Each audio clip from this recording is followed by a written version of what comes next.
საღამომშვიდობისა თქვენ უყურებთ მოამბის მთავარ გამოშვებას. დღის მთავარ თემებს ჩვენს კოლეგებთან ერთად ნიკა მუკბანიანი და მე თამთა სანიკიძე გაგაცნობთ. საღამომშვიდობისა გამოშვებაში თქვენ ნახავთ. მზადება არჩევნებისთვის და მოწოდებები 4 ოქტომბრის აქციაზე შეკრებისკენ. ვინ შეუერთდება ოპოზიციიდან მუნიციპალური არჩევნების დღეს დაგეგმილ საპროტესტო გამოსვლას? დროის სიმცირე თუ ზეწოლისთვის თავის არიდება. უარი საქართველოს ხელისუფლებას და თანხმობა ჩეხეთს თითქმის ერთსა და იმავე დროს გაგზავნილ მოსაწვევებზე. რატომ არ დააკვირდება ეუთო ოდირი 4 ოქტომბრის არჩევნებს? გამკაცრებული საემიგრაციო პოლიტიკა და კონტრაქციები დიდ ბრიტანეთში. დემონსტრაციები პოლიციასთან დაპირისპირებაში გადაიზარდა. პირველი ზარი სკოლებში, რა სიახლეებით ხვდებიან სასკოლო დაწესებულებები ახალ სასწავლო სეზონს. დაკავებულია კოალიცია ცვლილებებისთვის კიდევ ერთი ლიდერი ელენე ხოშტარიას წინააღმდეგ სისხლის სამართლის საქმე აღძრული. ნივთის დაზიანება ან განადგურება, ასეა ფორმულირებული მუხლი, რომლითაც გამოძიება მიმდინარეობს. დროას ლიდერს კახაკალაძის საარჩევნო ბანერის დაზიანებას ედავებიან. საუბარია მელიქიშვილის გამზირზე გუშინ მომხდარ შემთხვევაზე, როცა პოლიტიკოსმა ბანერზე რუსული ოცნება მიაწერა. ანალოგიური ქცევისთვის იმავე მუხლით იყო დაკავებული სამოქალაქო აქტივისტი მეგიდია სამიძეც, რომელიც წინა კვირას გირაოს ანაცვლოდ გათავისუფლდა. სწორედ მის მიმართ სოლიდარობით ახსნა ხოშტარიამ საკუთარი ქცევა. ოპოზიციონერი ლიდერის დაკავება საკმაოდ მწვავე განცხადებებით ეხმაურებიან პოლიტიკურ წრეებში. პოლიტიკოსის ზახეში წინასწარი დაკავების იზოლატორშია გადაყვანილი. მუხლი, რომლითაც საქმე აღძრული ჯარიმა საზოგადოებისთვის სასარგებლო შრომას, შინაპატიმრობას ან 5 წლამდე პატივით თავისუფლების აღკვეთას ითვალისწინებს. ანა ბროლაძე არკვევს დეტალებს, ის ახლა პირდაპირ ეთერში გვერდდება. ანა, რა ინფორმაციას აფლობ ამ დროისთვის ხოშტარიას დაკავებაზე და რას ამბობს ადვოკატი თუ შეხვდა უკვე მას? ადვოკატმა ცოტა ხნის წინ დატოვა ზაჰესის წინასწარი დაკავების იზოლატორი. ის საუბრა თავად ხოშტარიასთან, ამბობს, რომ ის კარგად გრძნობს თავს დამხნედ, მის მიმართ ფიზიკური შეურაცხყოფა ან ღირსების შემლახავი დამოკიდებულება არ ყოფილა, თუმცა საუბრობს პროცესუალურ დარღვევებზე, იმის გათვალისწინებით, რომ დაკავებისას არც იმაზე ჰქონდა ინფორმაცია, რატომ აკავებდნენ და არც ადვოკატთან დარეკვის შესაძლებლობა არ მიეცა. რამდენიმე საათის შემდეგ მოინახულა მისმა უფლებადამცველმა ელენე ხოშტარია და თქვა, რომ ზოგადად მიაჩნია, რომ ის არ უნდა იყოს დაკავებული, ვინაიდან მომხდარი არის პოლიტიკოსის გამოხატვის თავისუფლების ფარგლებში ჩატარებული, ასე ვთქვათ, გარკვეულწილად პერფორმანსი, გამოხატულება მისი პოზიციის და იმ შემთხვევაში თუ მარკერის წარწერის გაკეთება არის დასჭადი, მაშინ ადვოკატის განცხადებით და შეფასებით, მაშინ ნებისმიერი მოქალაქის დაკავება შეუძლია ამ მუხლით და ამ ბრალდებით შინაგან საქმეთა სამინისტროს. ჰქონდა თუ არა საუბარი იმაზე, თქვა თუ პროკურატურა როგორც არსებობს პრაქტიკა გირაოს მოითხოვს აკვეთი ღონისძიების სახედ გადაიხდეს თუ არა დროას ლიდერი ამ თანხას. ამაზე ადვოკატი ვერ საუბრობს, ამბობს, რომ ამ თემასთან დაკავშირებით საერთოდ დისკუსია არ ქონია დაკავებულთან. რაც შეეხება თავად კოალიციის სხვა წარმომადგენლებს, ბუნებრივია ისინი მომხდარს აღიქვამენ როგორც პოლიტიკურ ანგარიშწორებად და მიაჩნიათ, რომ ხელისუფლების რეპრესიების გაგრძელება არის მათი კოალიციის კიდევ ერთი ლიდერის დაკავება. ამბობენ, რომ უკვე 4 ლიდერი ამ კოალიციის ყველა არის დაპატიმრებული. მასთვის არც განუმარტავთ რის საფუძველზე იყო, კანონის რა ნორმის საფუძველზე ან რა დანაშაულისთვის იყო დაკავებული და ჩვენ პრაქტიკულად ვიყავით ინფორმაციულ ვაკუუმში ამ დრომდე. ზოგადად დაკავების ფაქტს რაც შეეხება, ეს მოგეხსენებათ არის გაგრძელება იმ პოლიტიკისა ქართული ოცნების მიერ, როცა სისხლის სამართლის მექანიზმებს, სისხლის სამართლებრივ ბერკეტებს იყენებენ პოლიტიკური ოპონენტების და არა მხოლოდ პოლიტიკური ოპონენტების და პოლიტიკოსების, არამედ უბრალოდ პოლიტიკური აზრის მქონე ადამიანების მიმართ. ეს არის გაგრძელება მაგალითად მეგიდია სამიძის кейსისა. მე არ ვიცი ჯერ და ვერ გიპასუხებთ კითხვაზე, რა იქნება აკვეთი ღონისძიება, მოგეხსენებათ ამაზე უნდა მოხდეს მსჯელობა მას შემდეგ, რაც ბრალი წარედგინება მას და დაინიშნება სასამართლოში პირველად წარდგენის სხდომა და სასამართლო იჯერებს აკვეთი ღონისძიებაზე. ბუნებრივია, ჩვენ ამჟამიდანვე გვაქვს ჩამოყალიბებული პოზიცია მასთან დაკავშირებით, რომ სისხლის სამართლის დანაშაულს ადგილი არ ქონია, რომ ელენე ხოშტარია არის პოლიტპატიმარი, მორიგი პოლიტპატიმარი ქალი საქართველოში. და რომ მას აკვეთი ღონისძიება არ უნდა შეეფარდოს, იმიტომ რომ ამისთვის აუცილებელი საპროცესო კოდექსით გათვალისწინებული ფაქტობრივი და ფორმალური საფუძვლები არ არსებობს. ნახოთ ვისი აჯობებს. ჩვენ ეს ეხა რა საპატიმრო სასჯელი იქნება თუ გირაო, საპატიმრო იქნება, რამდენი წელს მიგვიჭირ, ამას უკვე ჩვენთვის მნიშვნელობა არ აქვს. თითოეული ჩვენგანი უკვე მზად ვართ იმისთვის, რომ შეიძლება დილით სახლიდან გამოხვიდე და საღამოს ვერ დაბრუნდე, იმიტომ რომ ვიღაცას ქართულ ოცნებაში არ მოეწონო და ციხეში გაგუშვა. შტარია სოლიდარობის და მხარდაჭერის ძალიან დიდი ნაბიჯი გადადგა, ვინაიდან მეგი დიასამინძე არის უკანონო ბრალდებული. უკანონო დააკავეს და უკანონოდ შეუფარდეს გირაოს. სოლიდარობის ნიშნად ზაჰესის წინასწარი დაკავების იზოლატორთან მივიდა ნაციონალური მოძრაობის თავმჯდომარე თინა ბოკუჩავა, რომელმაც თქვა, რომ მას აქვს მოლოდინი, რომ ელენე ხოშტარიას გამოუშვებენ გირაოთი, წინააღმდეგ შემთხვევაში შესაძლოა ამან კიდევ უფრო მეტი მოქალაქის გაბრაზება და საპროტესტო აქციის მუხტის გაზრდა გამოიწვიოს. სხვა ოპოზიციური პარტიების წარმომადგენლებიც ნაციონალური მოძრაობის თავმჯდომარის მსგავსად მიიჩნევენ, რომ ელენე ხოშტარიას მიმართ დამდგარი პასუხისმგებლობა სამართლებრივი და შინაგან საქმეთა სამინისტროს მიერ წაყენებული ბრალი არის პოლიტიკური ნიშნით. დევნა მართულ გუნდში კი განმარტავენ, რომ კანონის წინაშე ყველა უნდა ააგოს პასუხი. ისინი განმარტავენ სისხლის სამართლის 197 მუხსაც, რომლის საფუძველზეც არის ელენე ხოშტარია დაკავებული, რომ როდესაც რაიმე სხვისი ქონების ან ნივთის დაზიანება და ღირებულება ამ ნივთის აღემატება 150 ლარს, ამ შემთხვევაში შინაგან საქმეთა სამინისტრო ვალდებულია, რომ ქონდეს შესაბამისი რეაგირება, დაიწყოს მოკვლევა და სწორედ აი ამ საქმის ამ მუხლის ფარგლებში აქვს ელენე ხოშტარიას ბრალი წარდგენილი. მნიშვნელობა არ აქვს ვინ იქნება ამ შემთხვევაში დაკავებული, კანონის წინაშე ყველამ უნდა ააგოს პასუხი, ასეთი არის მართველი გუნდის დამოკიდებულება. რეჟიმს შეეშინდება ისე როგორც მეგი დიასამინძის შემთხვევაში ამ ფაქტის გამო ელენე ხოშტარიას პატიმრობაში დატოვება. თუ ის გაბედავს და ამის გამო ქალ პოლიტიკოს 4 შვილის დედას დაატყვევებს ციხეში, ამ პროტესტის ფორმას შესაძლოა მიეცეს მასობრივი ხასიათი და ქვეყანაში გაჩნდეს ათობით, ასობით და ათასობით ადამიანი, ვინც მზად არის წარწერა რუსული ოცნება გააკეთოს რუსკოცური ოცნების ეგრეთ წოდებულ საარჩევნო და სინამდვილეში სპეცოპერაციისთვის გამზადებულ ბანერებზე. ალაძის ბანერი ამ რეჟიმისთვის გაცილებით უფრო ძვირფასია, ვიდრე ადამიანების სიცოცხლე და ჯანმრთელობა. დაუშლელი რჩებიან კალაძის შტაბის ეს მოძალადეები, რომლებიც ხალხს დაერიან სულ რამდენიმე დღის წინ და კალაძის რაღაც ფიზიონომიის ამსახველი პლაკატის დაზიანებისთვის უკვე მეორე ადამიანი დააპატიმრეს ამჯერად პოლიტიკოსი. ამ რეჟიმს აქვს ამოწყურული ყველანაირი რესურსი.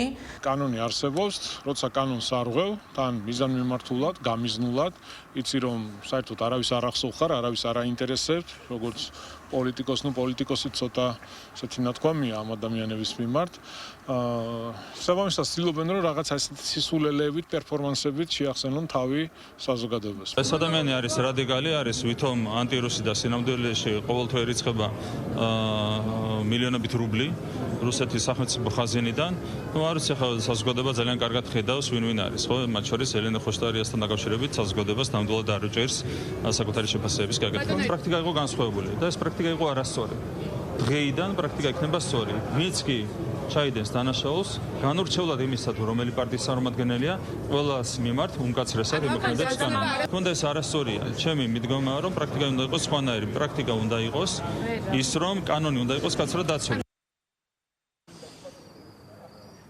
ელენე ხოშტარია სავარაუდოდ ხვალ წარუდგენენ ოფიციალურად ბრალს, მას შემდეგ რაც ბრალის დადგენილებას ჩაიბარებს მისი უფლებადამცველი ამბობს, რომ ნახავს ზუსტად როგორი არის სისხლის სამართლის კოდექსის რა მუხლით ედავებიან ამ შემთხვევაში დროას ლიდერს. ამ შემთხვევაში უკვე მთავარი კითხვა იქნება ის, თუ პროკურატურა აღკვეთის ღონისძიების სახით მოითხოვს გირაოს, გადაიხდის თუ არა ელენე ხოშტარია თანხას, თუ არჩევს რომ პატიმრობაში დარჩეს. მადლობა ელენე ხოშტარიას დაკავების საქმეზე ანა ბროლაძე საუბრობდა პირდაპირ ეთერში. აქვს თუ არა კავშირი ოპოზიციის მიერ დაანონსებულ მშვიდობიან დამხობასთან საქართველოს საზღვარზე უკრაინის მოქალაქეების მიერ შემოტანილ თითქმის 2.5 კილოგრამ ასაფეთქებელ ნივთიერებას. ვიდრე გამოძიებას საკითხს სწავლობს, ფაქტი პოლიტიკური ურთიერთბრალდებების თემაა. ოპოზიციის ნაწილი ასაფეთქებელი ნივთიერება ჰექსოგენის ამოღების ფაქტს და მომხდარის 4 ოქტომბერთან დაკავშირებას მართველი გუნდის პროპაგანდად აცხადებს. მეორე ნაწილი კი საქმის ბუნდოვანებაზე მიანიშნებს და დამატებით დეტალებს საგამოძიებო უწყებების განელოდება. წარსული გამოცდილების და უკრაინაში მოღვაწე ქართველი ყოფილი მაღალჩინოსნების თანამდებობების გათვალისწინებით მმართველი გუნდი არ გამორიცხავს, რომ ასაფეთქებელი ნივთიერება უკრაინიდან საქართველოში სწორედ ოპოზიციის დასახმარებლად გამოიგზავნა. მორიგი პროპაგანდისტული საქმე, რომლის მთავარი მისიაც არის ამ საკითხზე ყურადღების გამახვილება. ყველა არჩევნების თუ მნიშვნელოვანი საკვანძო მომენტი, როდესაც დგება ქართულ სახელმწიფოში, ბოლო 13 წლის განმავლობაში ივანიშვილი და მისი პროპაგანდა იგონებს ასეთ საქმეებს. არავითარი კავშირი ერთიან ნაციონალურ მოძრაობას აი ამ ბუდოსთან არ აქვს და არც ექნება. ეს არის ძალიან დიდი ბუნდოვანებით მოცული საქმე. და ქართულ ოცნებას დღესდღეობით დაკარგული აქვს და ქართულ ოცნების პირობებში სამართალდამცავ სისტემას და ორგანოებს დაკარგული აქვს ანგარიშვალდებულება ჩვენი ქვეყნის მოსახლეობის წინაშე. შესაბამისად, ჩვენ არ ვიცით დეტალები ამ საქმესთან დაკავშირებით. როგორ უნდა გავაკეთოთ ჩვენ შეფასებები, როდესაც არ ვიცნობთ ამ საქმეს, რასაც გვეუბნებიან ამას, ნამდვილად გვეუბნებიან ეს სიმართლეა თუ ტყუილი ამას ჩვენ ვერ ვარჩევთ. ფაქტი იყო, როდესაც აგერა უკრაინიდან გადამოსულმა ადამიანმა გადაწყვიტა ერთ-ერთი საკმაოდ ცნობილი ოპოზიციონერის აფეთქებით მოკვდინება. მეორე ფაქტი იყო სააკაშვილი ჩამოვიდა უკრაინიდან კვლავ და მესამე ფაქტია კვლავ უკრაინიდან მოდის ასაფეთქებელი ნივთიერება გაცილებით უფრო ძლიერი ვიდრე სხვა ნებისმიერი ასაფეთქებელი ნივთიერება და ისიც დადგენილია რომ საქართველოში უნდა განხორციელებული გვაქვს ეჭვი, საფუძვლის ეჭვი, საზოგადოება საერთოდ არა მარტო გამოძიებას, რომ სწორედაც ოპოზიციის დასახმარებლად მოდიოდა ეს ასაფეთქებელი. თუ შევხედავთ ვინ არიან გარკვეულ მაღალ თანამდებობებზე უკრაინაში წარმოდგენილი, შემთხვევით ის პირები ხო არ არიან აქ, რომლებიც ხალხს აწამებდნენ ჩვენს ქვეყანაში 2012 წლამდე, თუ კი რაიმე უბედურება ხდებოდა, რა თქმა უნდა, მათი ჩართულობით არ უნდა გაგვიკვირდეს, ჩვენ განსაკუთრებული სიფრთხილით უნდა ვიყოთ. დავით, გამოძიება არ ყოფს იკვეთება თუ არა რაიმე კავშირი ეგრეთ წოდებულ ჰექსოგენის საქმესა და თბილისში 4 ოქტომბრისთვის დაანონსებულ აქციას შორის სულ უფრო აქტიურად მიმდინარეობს მუნიციპალური არჩევნების დღეს დაგეგმილი შეკრებისთვის მზადება. წინასწარ პატიმრობაში მყოფ ლევან ხაბეიშვილს, რომელიც ხელისუფლების მშვიდობიანი დამხობის მოწოდებებით გამოირჩეოდა, საჯაროდ ქრთამის შეთავაზების გარდა ხელისუფლების ძალადობრივი დამხობისკენ მოწოდებებსაც ედავებიან. ციხეში მყოფმა პოლიტიკოსმა დღეს მორიგი მიმართვა გაავრცელა, სადაც შეურაცხმყოფელი ეპითეტების ადრესატები ხელისუფლების გარდა ცალკეული ოპოზიციონერი ლიდერებიც არიან, თუმცა გვარსახელები არ დაკონკრეტებულა. ფაქტია, რომ პაატა ბურჭულაძის მოძრაობა რუსთაველის გამზირთან ერთად 4 ოქტომბრის შეკრების ორგანიზატორი და ერთ-ერთი აქტიური მხარდამჭერი ნაციონალური მოძრაობაცაა, რომლის ლიდერები დაგეგმილ აქციაზე საკმაოდ დიდი მედებს ამყარებენ და ხაბეიშვილის მოწოდებებს იმეორებენ. განსხვავებით არჩევნების ბოიკოტის მომხრე სხვა პოლიტიკური ძალებისგან, რომლებიც უფრო თავშეკავებულები არიან და მანამდე 13 სექტემბრის აქციაზე აკეთებდნენ აქცენტს. საკუთარი დღის წესრიგი აქვს თვითმმართველობის არჩევნების მონაწილე პარტიებსაც. შესაბამისად გაურკვეველია, ვინ შეუერთდება არჩევნების დღეს დაანონსებულ საპროტესტო შეკრებას ოპოზიციური ფლანგიდან. ძალიან აქტიურად ვაგრძელებთ ამ კამპანიას. ნაციონალური მოძრაობა მშვიდობიანი დამხობის შესახებ მოწოდებებს ინარჩუნებს და 4 ოქტომბერს საკუთარი ანგარიშით რუსთაველის გამზირზე 100,000-ობით ადამიანის მობილიზებას აპირებს. რევოლუციის ინიციატორი და სლოგანი უცვლელია. როგორც ეს 2003 წლის ვარდების რევოლუციის დროს იყო. თუმცა, რას გულისხმობს ამჯერად მშვიდობიანი დამხობის სახელით დასათაურებული რევოლუცია ბუნდოვანია. გეგმის და დეტალების, ლოკაციების, აქციაზე დღის წესრიგი როგორი იქნება, ამასთან დაკავშირებით დამატებით ინფორმაციას გაგვაცნობს როგორც თავად აქციის ორგანიზატორი სამოქალაქო მოძრაობა რუსთაველის გამზირი, ისე თავად მიუხედავად იმისა, რომ ის არის საპატიმრო დაწესებულებაში, ლევან ხაბეიშვილიც. ნაციონალური მოძრაობის პოლიტსაბჭოს თავმჯდომარის ლევან ხაბეიშვილის დაპატიმრების ერთ-ერთი მიზეზი სახელმწიფო გადატრიალებისკენ მოწოდებები გახდა. კიდევ ერთ საფუძვლად კი გამოძიება იმ საჯარო მიმართვებს ასახელებს, რომლითაც ხაბეიშვილი სპეცრაზმის წევრებს 200,000 ამერიკულ დოლარს სთავაზობდა თუ ისინი უარს იტყოდნენ მათთვის დაგისრებულ კონკრეტულ მოვალეობებზე. ასევე პოლიციელებს, რომლებიც სამსახურებრივ საქმიანობასთან დაკავშირებულ ინფორმაციასა და საიდუმლო მასალებს მიაწოდებდნენ. ხაბეიშვილთან ერთად 4 ოქტომბრის შეკრების მთავარი ორგანიზატორი მოძრაობა რუსთაველის გამზირის დამფუძნებელი პაატა ბურჭულაძეა. დეტალებს ისიც ასაიდუმლოებს. ოპოზიციაში განხეთქილების მიუხედავად, რაც თვითმმართველობის არჩევნებში მონაწილეობის საკითხმა გამოიწვია, ხაზარაძე ჯაფარიძის პარტია მშვიდობიანი დამხობის იდეას ნაწილობრივ უერთდება. მისი პარტნიორი კახარია საქართველოსთვის კი დამხობის ნებისმიერ ფორმას ემიჯნება. ჩვენი გზავნილი არის მოქალაქეებისადმი. დილით და დღისით წავიდეთ არჩევნებზე და საღამოს ვიდგეთ რუსთაველზე და ისევ დავიცვათ ჩვენი უფლებები.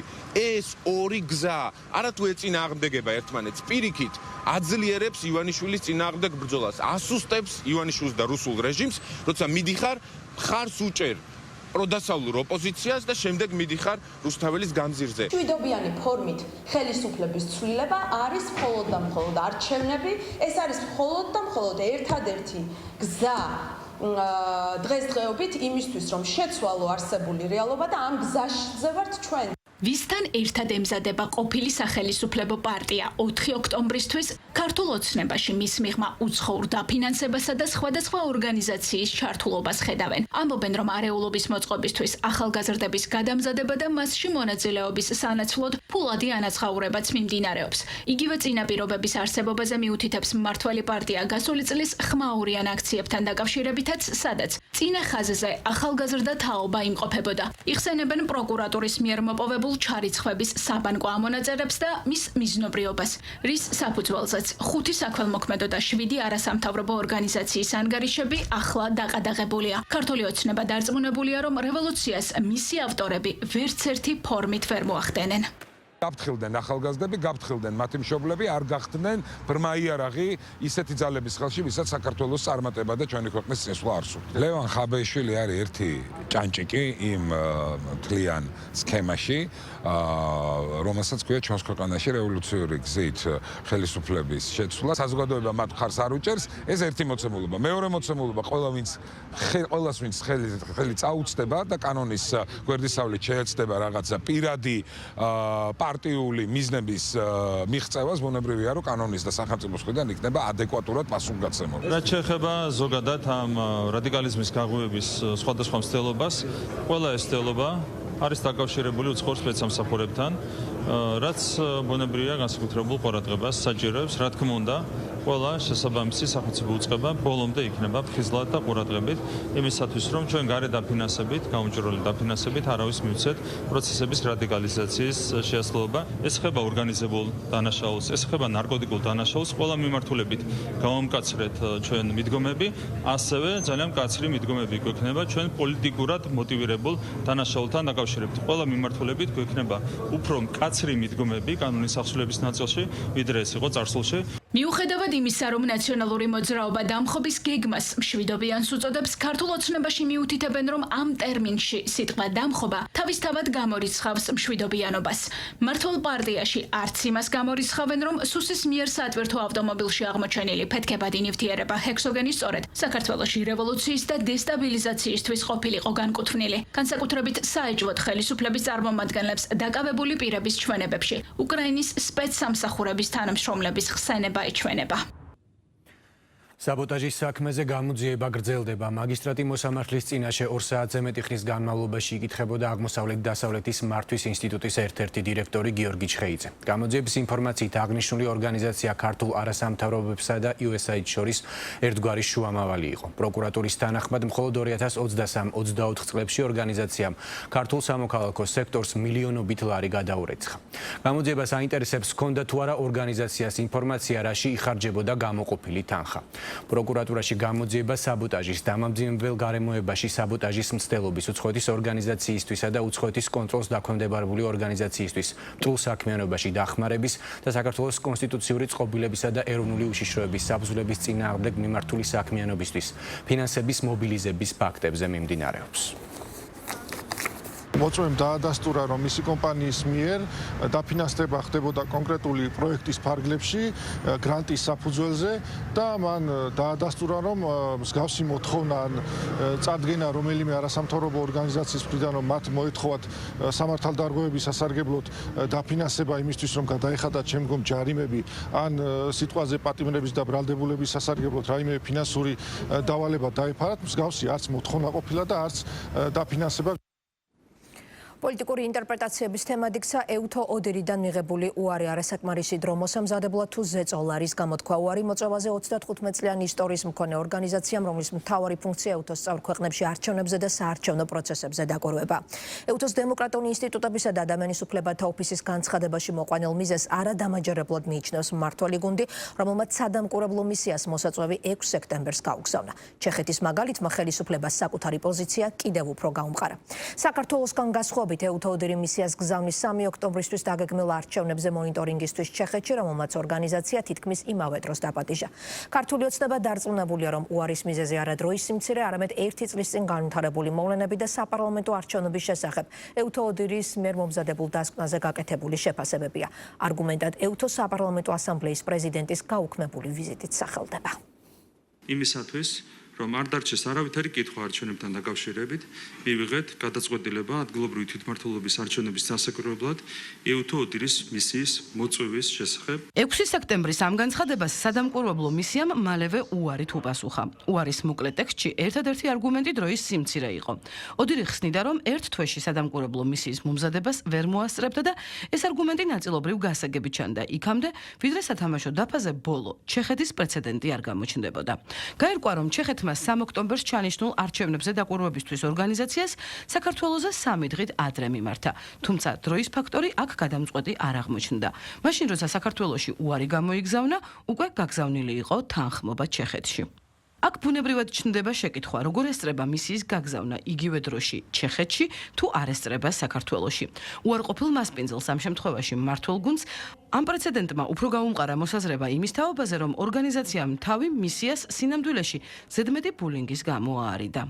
ეს პრეცედენტი ერთი არ არის, მრავალი ასეთი პრეცედენტი არსებობს და სწორედაც ეს პრეცედენტები რო არსებობს, ამიტომ გქონდა ჩვენ მოსაზრება, რომ რეალური მიზეზი იყო არა ვადა, არა რაღაც დროის მითითება, არამედ ის შესაძლოა ზეწოლა, რომელიც მრავალი თვის განმავლობაში ხორციელდებოდა ეუთოს წარმომადგენლებზე.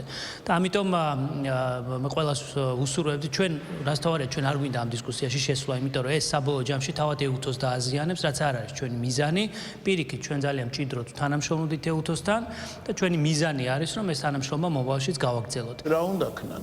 არ უნდა გამოაგზავნონ მისია ისეთი, რომელიც აუცილებლად იტყვის, რომ არჩევნები კონკურენტული იყო, რომლებიც იტყვის, კარგად იყო ორგანიზებული არჩევნები და არსებობენ ექსტრემისტული ჯგუფები, ხაბეიშვილი თავისი ევროპული ჰაბიტუსით სათავეში უდგას ამ სისხლისღვრის ორგანიზებას. ამას დადებენ ამ დასკვნას. და ამ დასკვნის დადება ძალიან ბევრს არ აწყობს. გასული წლის საპარლამენტო არჩევნების შემდეგ ეუთოს თავს ბევრი რამ მოხდა. მაგალითად, პირველადი ანგარიშის გამოქვეყნების შემდეგ არჩევნებიდან მალევე საქართველოში ვიზიტით ჩამოსულ საპარლამენტო ასამბლეის პრეზიდენტს უკან არჩევნების შედეგებს განდგომილთა არც ისე სახარბიელო და ზოგ შემთხვევაში არც მაინცა და მაინც კორექტული ეპითეტები გაჰყვა. ალან ბერსეს მაგალითზე ვიზიტი გადადო სადამკვირვებლო მისიის კიდევ ერთმა მაღალჩინოსანმა პიაკაუმამ, რომელსაც საქართველოდან იმდენი პარტიისა და ორგანიზაციის თხოვნა თუ ირიბი მუქარის წერილი მიუვიდა, რამდენიც ქვეყანა არჩევნების შედეგებს განდგომილთა ნუსხაში ირიცხებოდა.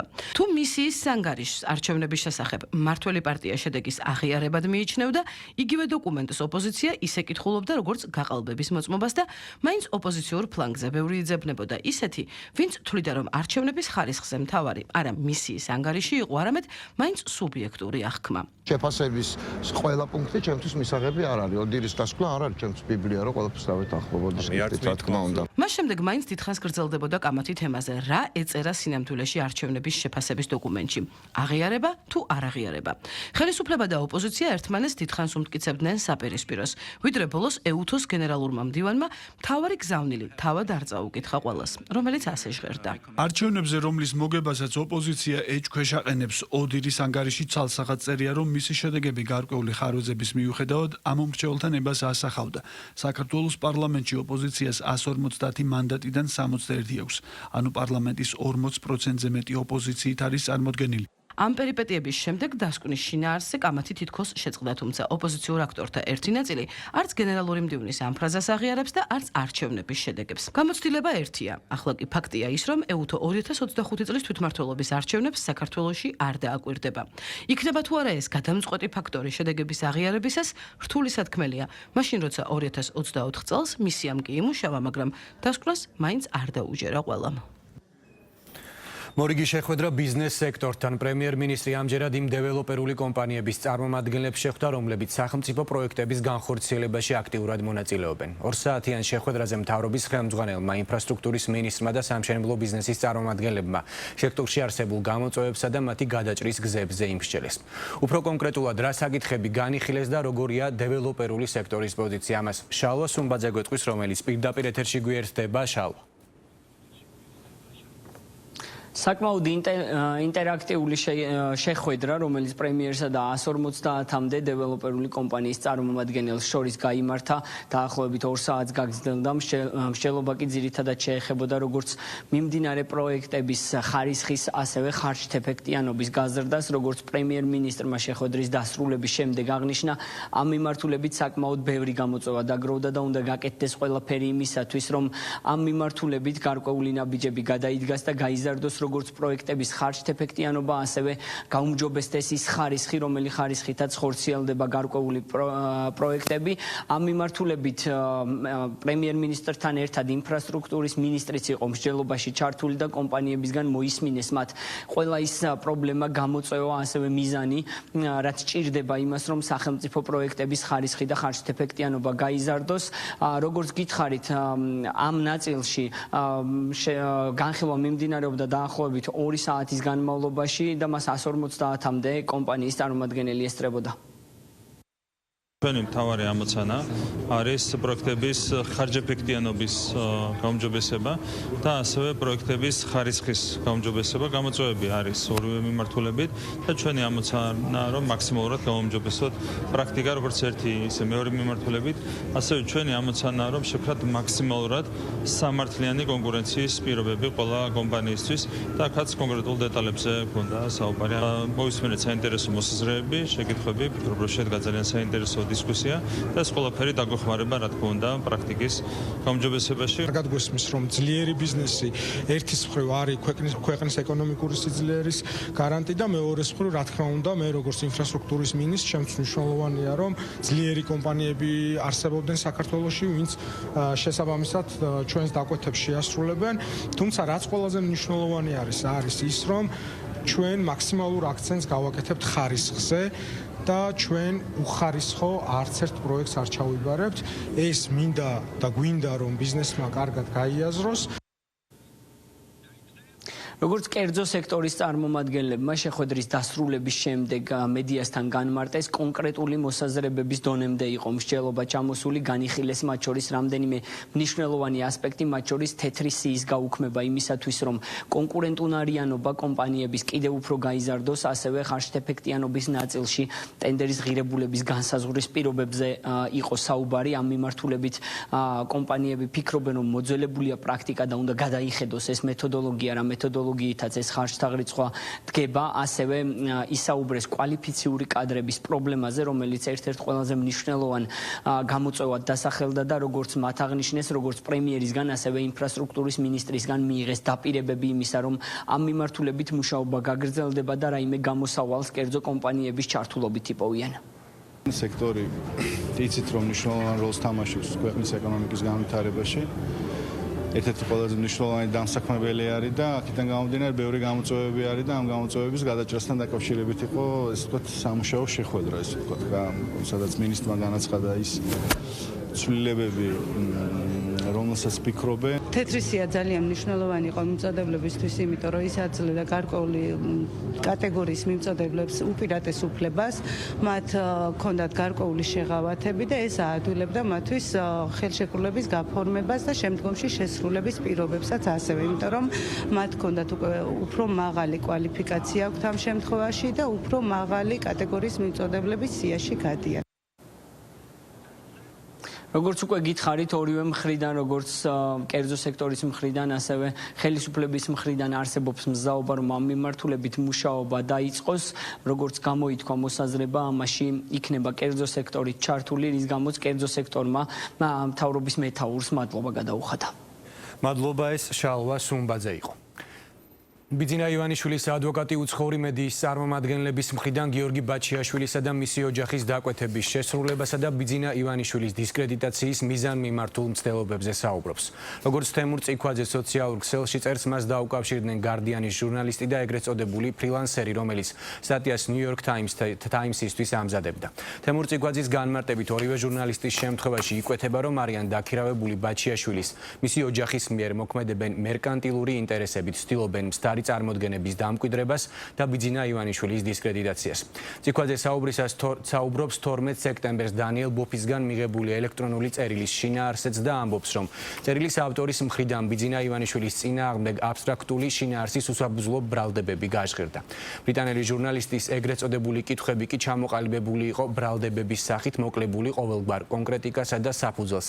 ადვოკატის განცხადებით აშკარაა, რომ ჟურნალისტის მიზანი არის არა საქმის შესახებ რეალური ვითარების გარკვევა, არამედ უარყოფითი შინაარსით ფორმულირებული ინფორმაციის გავრცელება მედია სივრცეში, რასაც ადასტურებს წერილის გამოგზავნის დრო და მასზე საფასუხოდ კატეგორიული ფორმით განსაზღვრული დრო 3 საათი. ასევე განცხადებაში ვკითხულობთ, რომ ჟურნალისტის ადვოკატის პასუხი მაქსიმალურად ზოგადი, უღიმღამო ფორმითა და შინაარსით ასახა სტატიაში. ამის მიზანი კი იყო ბიძინა ივანიშვილი მაქსიმალურად უარყოფით კონტექსტში წარმოეჩინა. რაც შეეხება მეორე ჟურნალისტს, როგორც ივანიშვილის ადვოკატი აცხადებს, მის ყველა შეკითხვას 18 აგვისტოს უპასუხა, თუმცა სტატია კვლავაც არ არის გამოქვეყნებული. ნათლად იკვეთება ბაჩიაშვილის და მისი ოჯახის ასე ვთქვათ კვალი იმ პირობებში, როდესაც ეს ადამიანი დამნაშავე არის, თავისთავად ერთი მხრივ მედია სივრცეში არასწორი ინფორმაციის გაშვებით არის დაკავებული ბიძინა ივანიშვილთან დაკავშირებით, ხოლო მეორე მხრივ ჩვენ ვიცით, რომ მათ შორის აი ამ რადიკალურ ექსტრემისტულ აქციებსაც აფინანსებდა საქართველოს თბილისში მიმდინარეს. რა თქმა უნდა, როდესაც ადამიანი ამხელა დანაშაულში არის ამის შემდგომ ალბათ ერთადერთი დარჩენია, რომ საკუთარი თავის სამართლებლად ასეთი უღირსი საქციელი განახორციელოს. ორი ინსტანციის სასამართლოს მიერ დადასტურებულია, რომ ბატონ ბაჩიაშვილმა მიაყენა ბატონ ბიძინა ივანიშვილს ზიანი მიისაკუთრა თანხები და ამავდროულად სცადა, რომ აი ამ თანხებისთვის, ანუ უკანონოდ მოპოვებული თანხების ლეგალიზება მოეხდინა. კიდევ ერთხელ სასამართლოს მიერ დადასტურებული ფაქტია. ისიც ფაქტია, რომ ბაჩიაშვილი როგორც კი მიხვდა, რომ გამოაშკარავდა მისი დანაშაული, მაშინვე შეეცადა დაეფინანსებინა ქუჩებში მაგალითად რადიკალური ოპოზიციის მოქმედებები, თუ დაეკირავებინა კორუმპირებული მედია, ადგილობრივი მართლმოძრაობის მართული მედია. ამასთანავე, როგორც ხედავთ, ეხლა უკვე იგი გასცდა საქართველოს საზღვრებსაც და ეხლა ცდილობს, რომ შეკვეთილი სტატიებით გაექცეს თავის პასუხისმგებლობას, თავი მოაჩვენოს როგორც მსხვერპლად და ამითი, რა თქმა უნდა, ისევ და ისევ მიაყენოს ზიანი ჩვენს მართლმსაჯულებას და რა თქმა უნდა დაზარალებულის ინტერესებსაც. იგი არის ჩვეულებრივი ერთი დამნაშავე, რომელიც ცდილობს ყველანაირად თავისი თანხების გამოყენებითვე კორუმპირებული მედიის ჩვენს ქვეყანაში თუ დაფინანსებული სტატიების სახით, რომ პასუხისმგებლობა ბოლომდე აიცილოს თავიდან. ესეც მიღებული პრაქტიკაა, ხო, ჩვენი ოპონენტები ამ შემთხვევაში ეს ადამიანი ჩართულია პირდაპირ პოლიტიკაში, გარდა იმისა, რომ სხვა ქმედებებით იყო დაკავებული, დაგმართული დანაშაულისთვის არის ჩარდებული და ისინი ცდილობენ შეკვეთილი სტატიებით, დასავლურ მედიაში შეკვეთილი სტატიებით გავიდნენ ფონს. რა თქმა უნდა, ეს ჩვენთვის არ არის საინტერესო და ვერც საზოგადოების ვერ იქნება საინტერესო, ვერც ერთ შეკვეთილ სტატიას ვერ იქნება ვერავითარი ეფექტი. დაპირისპირება სამართალდამცავებთან დაკავებები და კონტრაქციები მთავრობის მიერ ინიცირებული სამოქმედო გეგმის გამო დიდ ბრიტანეთში საპროტესტო ტალღა აკორდა. ქუჩაში გასული მოქალაქეებისთვის არასაკმარისია ზომები, რომლითაც საიმიგრაციო პოლიტიკა მკაცრდება. საპროტესტო გამოსვლები ულტრამემარჯვენე აქტივისტის მიერ არის ორგანიზებული. დემონსტრანტები მასობრივი მიგრაციის შესაკავებლად უფრო ქმედით ნაბიჯებსა და შემზღუდავ ზომებს მოითხოვენ. მასშტაბური აქციის მსვლელობის დროს გაისმა მთავრობის შეცვლის მოწოდებებიც. ვითარება კონტრაქციამ კიდევ უფრო გაამწვავა. არიან დაკავებულები და დაშავებულები. პრემიერი მისი რიტორიკიდან გამომდინარე ამ ეტაპზე უკან დახევას არ აპირებს.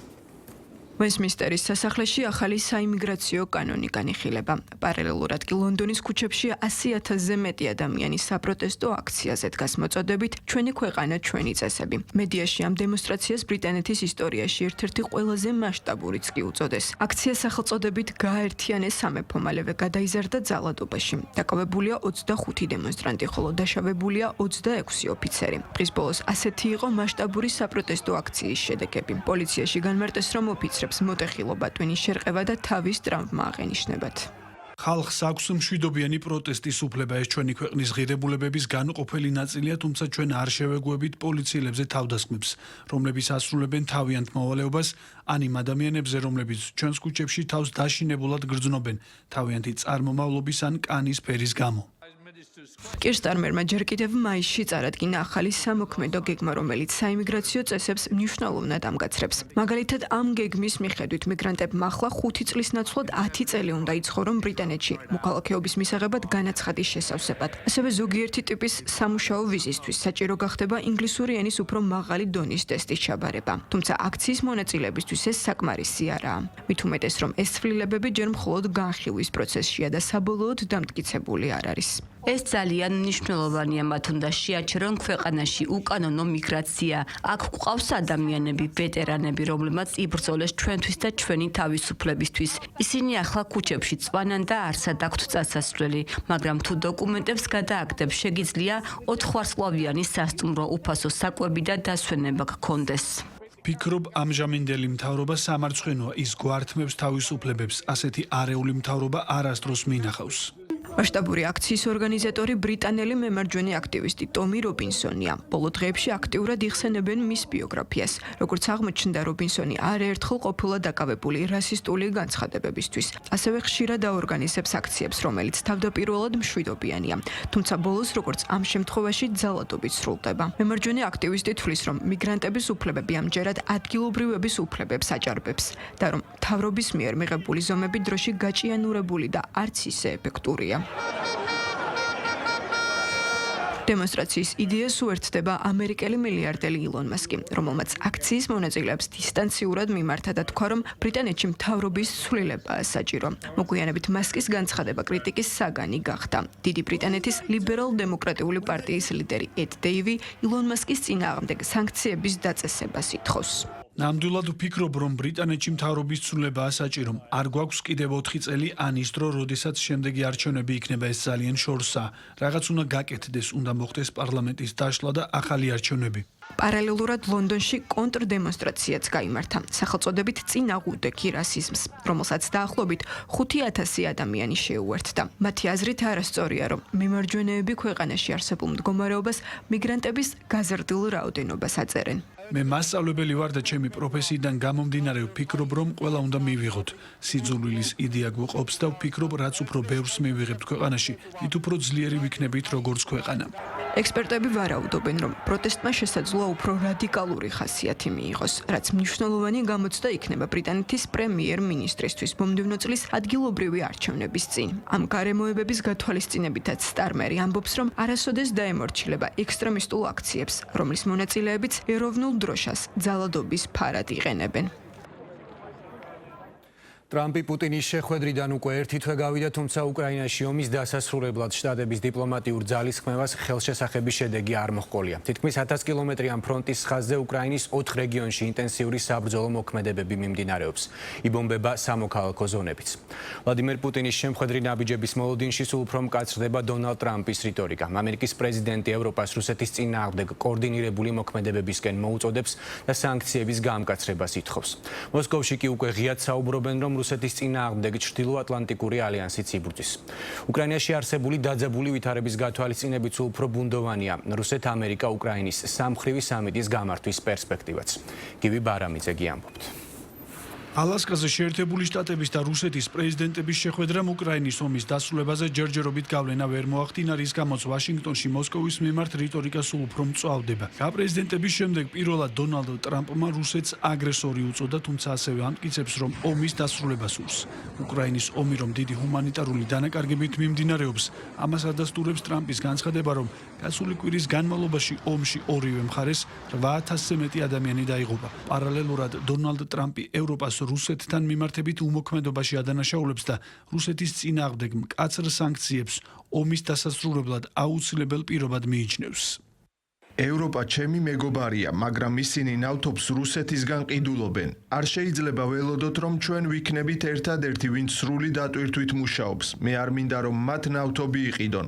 სანქციები, რომლებსაც ისინი აწესებენ, საკმარისად მკაცრი არ არის. მე მზად ვარ სანქციების დასაწესებლად, მაგრამ მათ მოუწევთ თავიანთი სანქციების გამკაცრება იმის შესაბამისად, რასაც მე ვაკეთებ. ახლა ისინი მხოლოდ საუბრობენ და არაფერს აკეთებენ. ომის დასასრულებლად დონალდ ტრამპი ფიქრობს, რომ სანქციები უნდა დაუწესდეს ჩინეთსაც, რომელიც ნავთობს რუსეთისგან ყიდულობს. პეკინი ვაშინგტონის მოთხოვნებს ეწინააღმდეგება და ეკონომიკური იძულების პოლიტიკის გატარებაში სდებს ბრალს. ჩინეთის პოზიცია უკრაინის კრიზისთან დაკავშირებით თანმიმდევრული და ნათელია. დიალოგი და მოლაპარაკებები კრიზისიდან გამოსვლის ერთადერთი სიცოცხლის უნარიანი გზაა. თუ ჩინეთის კანონიერი უფლებები და ინტერესები დაირღვევა, ჩინეთი მტკიცე კონტრზომებს მიიღებს ჩვენი სუვერენიტეტის, უსაფრთხოებისა და განვითარების ინტერესების დასაცავად. ომის მიმდინარეობისას ტრამპის ადმინისტრაციაში არაერთხელ ისაუბრეს, რომ რუსეთი დიდი ძალა და ბევრი უპირატესობა აქვს, თუმცა ვაშინგტონში რიტორიკა ამ მხრივაც იცვლება, რისი დადასტურება უკრაინის საკითხებში დონალდ ტრამპის სპეციალური წარმომადგენლის კიტ კელოგის განცხადება, რომ რუსეთი რეალურად ომს აგებს. სხვა შემთხვევაში დნეპრის დასავლეთით და კიევში იქნებოდა. კელოგმა მოსკოვს ასევე შეახსენა, რომ ბირთვული იარაღი მხოლოდ რუსეთს არ აქვს და შეერთებული შტატების გარდა მსგავსი შეერაღება ევროპაშიც არის. ევროპელების პოზიციონირების გათვალისწინებით პუტინის ადგილას ძალიან ვინერვიულებდი. ის ხანდახან ამბობს, ჩვენ ბირთვული ძალა ვართ. მე შევახსენებდი, რომ ამერიკის შეერთებული შტატები ბირთვული ძალაა, მაგრამ ასევეა დიდი ბრიტანეთი და საფრანგეთი. ცოტა ხნის წინ შეერთებული შტატების თეთრი სახლის ოვალურ კაბინეტში დისკუსია გაიმართა, რომლის დროსაც ისაუბრეს, რომ რუსი სამხედროები საკმაოდ კარგები არიან. ოფისში მყოფ ხალხს ვუთხარი, ჩვენ მათ მოვერეოდით. ვაშინგტონის მხრიდან მკვეთრ განცხადებებს ანალოგიურად უპასუხეს დღეს მოსკოვიდან. კრემლში თქვეს, რომ რუსეთთან უკრაინასთან ერთად ნატოც ომობს. რუსეთის პრეზიდენტის პრესსპიკერის დიმიტრი პესკოვის თქმით, მოსკოვი მზადაა უკრაინის გარშემო არსებული სიტუაცია მოლაპარაკებების გზით მოაგვაროს, თუმცა კიევი ხელოვნურად ანელებს ამ პროცესს. მოსკოვში ასევე აცხადებენ, რომ თუ ნატოს ქვეყნები უკრაინის ცაში რუსულ აპარატებს ჩამოაგდებენ, ეს ნატოს და რუსეთის ომს გამოიწვევს. ნატო რუსეთს ებრძვის. ეს აშკარაა და დამატებით მტკიცებულებას არ საჭიროებს. ნატო ფაქტობრივად ჩართულია ამ ომში. ნატო კიევის რეჟიმს პირდაპირ და ირიბად უჭერს მხარს. სწორედ ამიტომ შეიძლება სრული დარწმუნებით ითქვას, რომ ნატო რუსეთის წინააღმდეგ იბრძვის. დასავლეთს და რუსეთს შორის არსებული მწვავე რიტორიკის ფონზე რუსეთსა და ბელარუსში ერთობლივი სამხედრო წვრთნა ზაპად 2025 მიმდინარეობს. წვრთნების ფარგლებში ბალტიისპირეთის ექსკლავ კალინინგრადში რუსეთმა ისკანდერ M-ის ბალისტიკური სარაკეტო სისტემა განათავსა. ამ მობილურ მართვად სისტემას 500 კილომეტრამდე მოქმედების რადიუსი აქვს და შეუძლია ჩვეულებრივი ან ბირთვული კობინების გადატანა. წვრთნების მიზანია სამხედრო სარდლობის და კოორდინაციის გაუმჯობესება რუსეთზე ან ბელარუსზე თავდასხმის შემთხვევაში.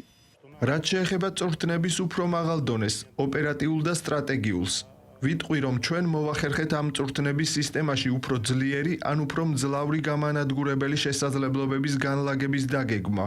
წვრთნებთან ერთად მიმდინარე უკრაინის ომი ნატოს ქვეყნებს გამოწვევებს უქმნის, რასაც ადასტურებს პოლონეთში რუსული დრონების შეფრენა. ამ ინციდენტს ნატომ ახალი მისიის დაწყებით უპასუხა. პოლონეთმა ნატოს ჯარებს ქვეყანაში განთავსების უფლება მისცა. მისიის ფარგლებში პოლონეთის ცაში უკვე პატრულირებენ ფრანგული ავიაგამანადგურებლები. ამერიკა-ჩინეთს შორის სოციალურ პლატფორმა TikTok-თან დაკავშირებით შეთანხმება მიღწეული. ამერიკის პრეზიდენტის განცხადებით ორ ქვეყანას შორის გამართულმა დიდმა სავაჭრო შეხვედრამ კარგად ჩაიარა. კომპანიაზე კი, რომლის გადარჩენაც ამერიკა ახალგაზრდებს ძალიან სურდათ, მხარეებმა შეთანხმებას მიაღწიეს. მედიის ინფორმაციით TikTok-ი ვაშინგტონის კონტროლქვეშ მოექცევა.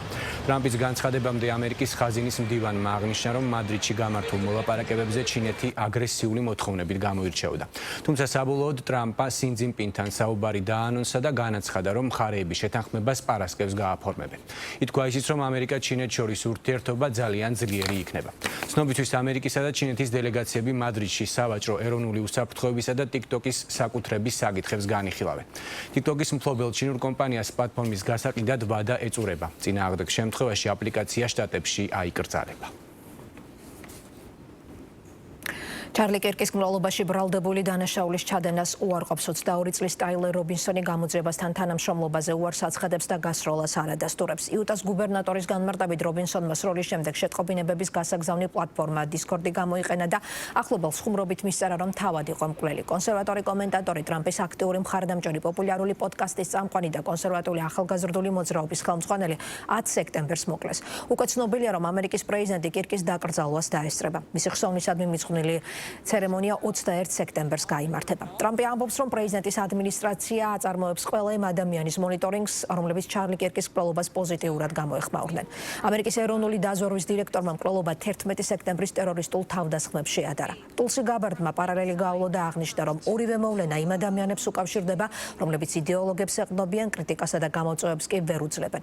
გაბარდის თქმით, ასეთი ადამიანებისთვის ერთადერთი გამოსავალი მოწინააღმდეგეების გასაჩუმებლად ძალადობრივი აქტის ჩადენაა.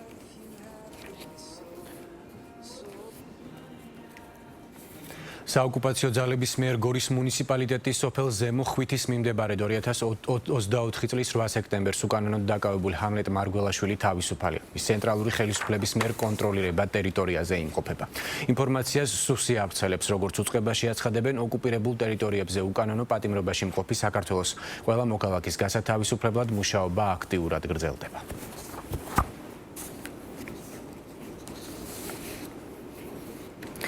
გახმაურებული მკვლელობის საქმის ახალი დეტალები დღეს სასამართლოს ჩვენებამის სამოწმემ, რომელიც მკვლელობის დროს ჭავჭავაძის გამზირზე ლევან ჯანგველაძესთან ერთად გადაადგილდებოდა. ჯანგველაძის მკვლელობისა და მისი მძღოლის გია ჩადუნელის მკვლელობის მცდელობის ფაქტზე დაკავებული გელა უძილაური სასამართლო პროცესზე პროკურატურის რამდენიმე მოწმე დაიკითხა, მათ შორის იყო კახაბერ ძანძავაც, რომელმაც 14 მარტს განვითარებული მოვლენები დეტალურად გაიხსენა.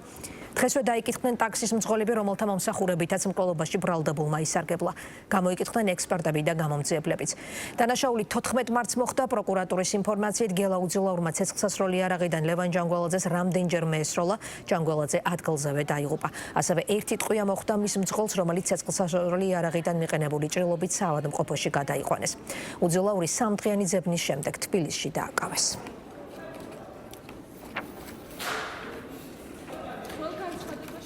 ახალი სასწავლო წელი დაიწყო. თითქმის 50,000-მდე ბავშვისთვის სკოლის ზარი წელს პირველად დაირეკა. მათ შორის სასწავლო პროცესში ჩართვის შესაძლებლობა მიეცათ იმ მოზარდებსაც, ვისაც 6 წელი დეკემბრის ბოლომდე უსრულდება. ახალ სასწავლო წელს განახლებული ინფრასტრუქტურით 50 სკოლა შეხვდა. თუმცა იყო შემთხვევები, როდესაც სასწავლო დაწესებულებების სარემონტო სამუშაოების გამო ვერ გაიხსნა. გასული წლების მსგავსად პირველ კლასელებს სახელმძღვანელოები წელსად უფასოდ გადაეცათ. მარიამ აფციაურიგი ამბობთ.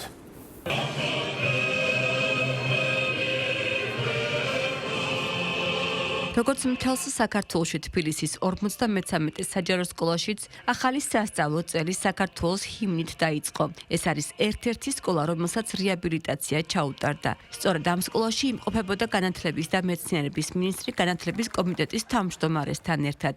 დღეს სკოლის ზარი პირველად 50,000-მდე მოსწავლისთვის დაირეკა. მათგან 42,000 მოსწავლა საჯარო სკოლებში, ხოლო 7,000-მდე მოსწავლემ კერძო სკოლებში დაიწყო. როგორც იცით, ჩვენი სკოლა ახალ რეაბილიტირებულია, ძალიან სერიოზული სამუშაოები ჩატარდა. სკოლა იყო ავარიულ მდგომარეობაში.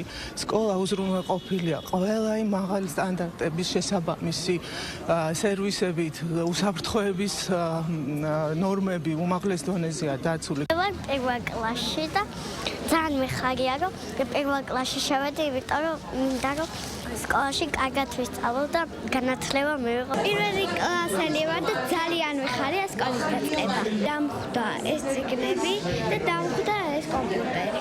წელს პირველ კლასში სწავლის დაწყების შესაძლებლობა მიეცა იმ ბავშვებსაც, რომლებსაც 6 წელი ამ წლის 31 დეკემბრის ჩათვლით შეუსრულდება. წინა წლების მსგავსად წელსაც სკოლის მოსწავლეებს სახელმძღვანელოები გადაეცათ. პირველ კლასელებმა კომპიუტერებიც მიიღეს. Რამდენიმე ათეულ სკოლაში მიმდინარეობს სრული რეაბილიტაცია და მშენებლობა, რაც უაღრესად მნიშვნელოვანია იმ პროცესებისთვის, რაც მაქსიმალურად საუკეთესო გარემოს უზრუნველყოფისთვის არის საჭირო ბავშვებისთვის და ეს ხდება არა მარტო დიდ ქალაქებში, არამედ რეგიონებში. განსაკუთრებით მინდა მივულოცო პირველ კლასელებს, ვისთვისაც დღეს პირველად დაირეკა ზარი. მათთვის ეს ძალიან ემოციური დღე არის და სკოლაში არის ყველა ის ინფრასტრუქტურა დახვედრებული მათთვის, რაც უზრუნველყოფს მათ სწავლაზე ორიენტირებას. სასწავლო პროცესი განახლა რეგიონებსა და ქვეყნის სხვადასხვა ქალაქში. სრულად რეაბილიტირდა 800 მოსწავლეზე გათვლილი ქარელის ნომერ 1 საჯარო სკოლა. ახლად რეაბილიტირებული საჯარო სკოლა გაიხსნა ხულოს მუნიციპალიტეტში სოფელ ხიხაძირში. სერგო ჯაიანის სახელობის საჯარო სკოლა 150 მოსწავლეზეა გათვლილი. სრული რეაბილიტაციის შედეგად განახლა როგორც შიდა, ასევე გარე ინფრასტრუქტურა. 2025 წელს აჭარაში სრული და ნაწილობრივი რეაბილიტაცია ჩაუტარდა 27 სკოლას. წლის ბოლომდე დასრულდება 15-მდე საჯარო სკოლის როგორც მშენებლობა, ასევე რეაბილიტაცია. ხულოს მუნიციპალიტეტში დღეს გავხსენეთ სრულიად რეაბილიტირებული ახალი საჯარო სკოლა. განათლება გახლავთ რეგიონში და ქვეყანაში განვითარების მთავარი საფუძველი, სწორედ ამიტომ მნიშვნელოვანია, რომ 6 მუნიციპალიტეტში მოსწავლეებს ჰქონდეთ თანაბარი წვდომა თანამედროვე საგანმანათლებლო ინფრასტრუქტურაზე. აქ მოეწყო ისეთი სივრცეები, რომელიც ჩვენს ახალგაზრდებს მისცემს საშუალებას, რომ უფრო აქტიურად იყვნენ ჩართული სასწავლო ცხოვრებაში, სასკოლო ცხოვრებაში. პროექტის ღირებულება 1,800,000 აღემატება. დღეს გაიხსნა ქარელის პირველი საჯარო სკოლა, რომელიც სრულად რეაბილიტირდა და გათვლილია 800 მოსწავლეზე. ვფიქრობთ, რომ სამინისტრო ინტენსიურად გააგრძელებს ასეთი ტიპის პროექტებს. ჩვენთვის ძალიან მნიშვნელოვანია, რომ ქვეყანაში რაც შეიძლება მეტი ინოვაციური მიმართულების კლასები იყოს და რაც შეიძლება მეტი ახალი განათლება შევიტანოთ. ინფრასტრუქტურული სამუშაოების მიუხედავად მოსწავლეების ნაწილმა განახლებულ კლასებში სწავლის დაწყება ვერ შეძლო. ერთ-ერთი ასეთია ვაზის უბანში 157 საჯარო სკოლა. დღეს მოსწავლეების მშობლებმა სკოლის რეაბილიტაციის გაჭიანურება გააპროტესტეს. მათი განცხადებით, სწავლა აღნიშნულ სასწავლო დაწესებულებაში წელიწად ნახევარია, რაც შეწყვეტილია და ბავშვები ამ დრომდე სხვა სკოლაში არიან გადანაწილებულნი. განათლების სამინისტროში აცხადებენ, რომ 157 სკოლას სამხარაულის ექსპერტიზა ჩაუტარდა, რომლის საფუძველზეც დადგინდა, რომ შენობა არ ექვემდებარება რეაბილიტაციას. შესაბამისად გადაწყდა ახალი სასწავლო შენობის აშენება. სამინისტროს ინფორმაციით ამ ეტაპზე სკოლის პროექტირების სატენდერო სამუშაოები მიმდინარეობს და სკოლის მშენებლობა პრიორიტეტშია ჩასმული. ჩვენი შვილები 2 სკოლაში არიან გადანაწილებული. მეორე სმენაში ამთავრებენ 7 საათისთვის სწავლას. ასევე სამწუხაროდ გვიწევს 2 დღე ონლაინ გაკვეთილების ჩატარება და ეს ყველაფერი მიუღებელია ჩვენთვის. ქვეყნის მასშტაბით 2086 საჯარო სკოლა. ახალ სასწავლო წელს განახლებული ინფრასტრუქტურით 50-ზე მეტი სკოლა შეხვდა. თბილისის სახელმწიფო კამერული ორკესტრი რეგიონული ტურნესთვის ემზადება. მრავალფეროვანი პროგრამა ქართველი და უცხოელი კომპოზიტორების კომპოზიციებს აერთიანებს. 17 წლიანი ისტორიის მქონე საქართველოს სიმფონია და კლასიკური მუსიკით ამჯერად 3 რაიონში იმოგზაურებს. რეგიონული ტურნე საგარეჯოდან დაიწყება, შემდეგ კი მუსიკალური საღამოები წალკასა და ბოლნისში გაიმართება. დაგეგმილი კონცერტების მიზანი რეგიონებში კლასიკური მუსიკის პოპულარიზაცია.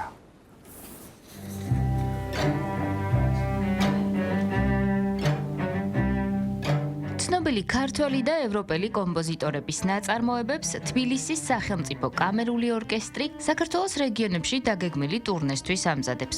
მოცარტის, ბოკერინის, ცინცაძის, აზარაშვილისა და მაჭავარიანის ნაწარმოებებს საქართველოს სიმფონია და ბოლნისში, საგარეჯოსა და წალკაში შეასრულებს.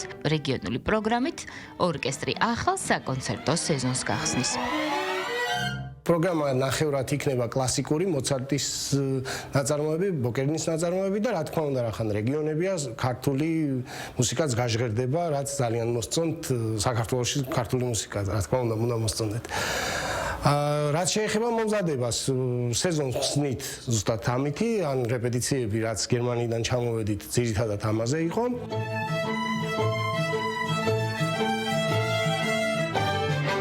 დაგეგმილ საღამოებში მონაწილეობას ჩელისტი სევა კავანესიანი მიიღებს, რომელიც საქართველოში სპეციალური მოწვევით ჩამოვიდა. ბრიუსელის სამეფო კონსერვატორიის ყველაზე ახალგაზრდა კურსდამთავრებული და მრავალი საერთაშორისო კონკურსის ლაურეატი გამოდის ისეთ მნიშვნელოვან დარბაზებში, როგორიცაა ბერლინის ფილარმონია, კონცერტგებაუ და სიდნეის ოპერის თეატრი.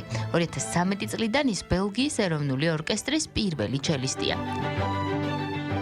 დაახლოებით 10 საათის წინ ჩამოვედი და უკვე რამდენიმე საათია რეპეტიცია გვაქვს. ეს ჩვენი პირველი თანამშრომლობაა. ვფიქრობ, ყველაზე ნაყოფიერიც იქნება, რადგან როცა 1 წლის წინ ჩამოვედი, კონცერტიდან მალევე მომიწია გამგზავრება ერევანში. ვფიქრობ, ახლა მეტი დრო მაქვს და მიხარია ამის გამო.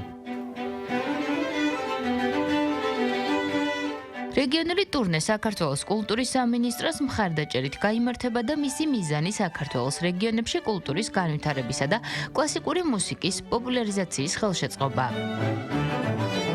ერთ-ერთი პრიორიტეტი ჩვენი ორკესტრის ყოველთვის იყო რომ რეგიონებში დავუკრათ ვინაიდან კამერული ორკესტრი ვართ და სიმფონიურისგან განსხვავებით არც ისე რთულია კამერული ორკესტრი წავიდეს გაემგზავროს საქართველოს რეგიონებში თუნდაც დაუკრას ყველა დარბაზში იმიტომ რომ სიმფონიური ორკესტრი ყველა დარბაზში ვერ დაეტევა ფიზიკურად თუნდაც მაგიტომ ისეთ ადგილებში გვაქვს დაკრული სადაც კლასიკური მუსიკა ალბათ კომუნისტების დროსაც ზოგჯერ არ გაჟღერებულა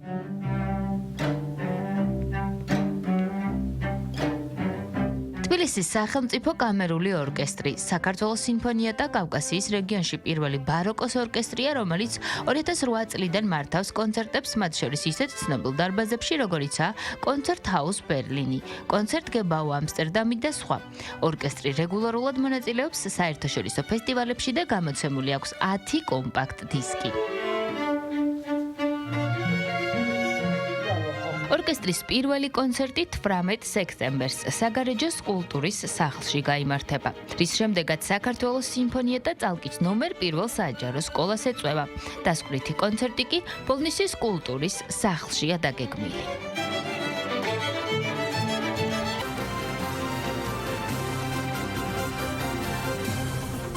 ამ წუთებში საარჩევნო პროგრამის პრეზენტაციას მართავს ლიერი საქართველოს ღონისძიებას პირდაპირ ეთერში გთავაზობთ.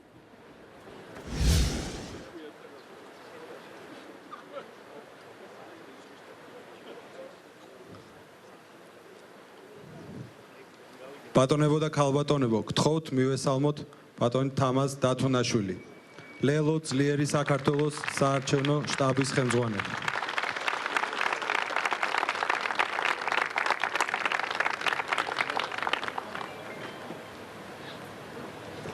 მოგესალმებით მეგობრებო, მივესალმებით თბილისს, მოგესალმებით ყველას აქ.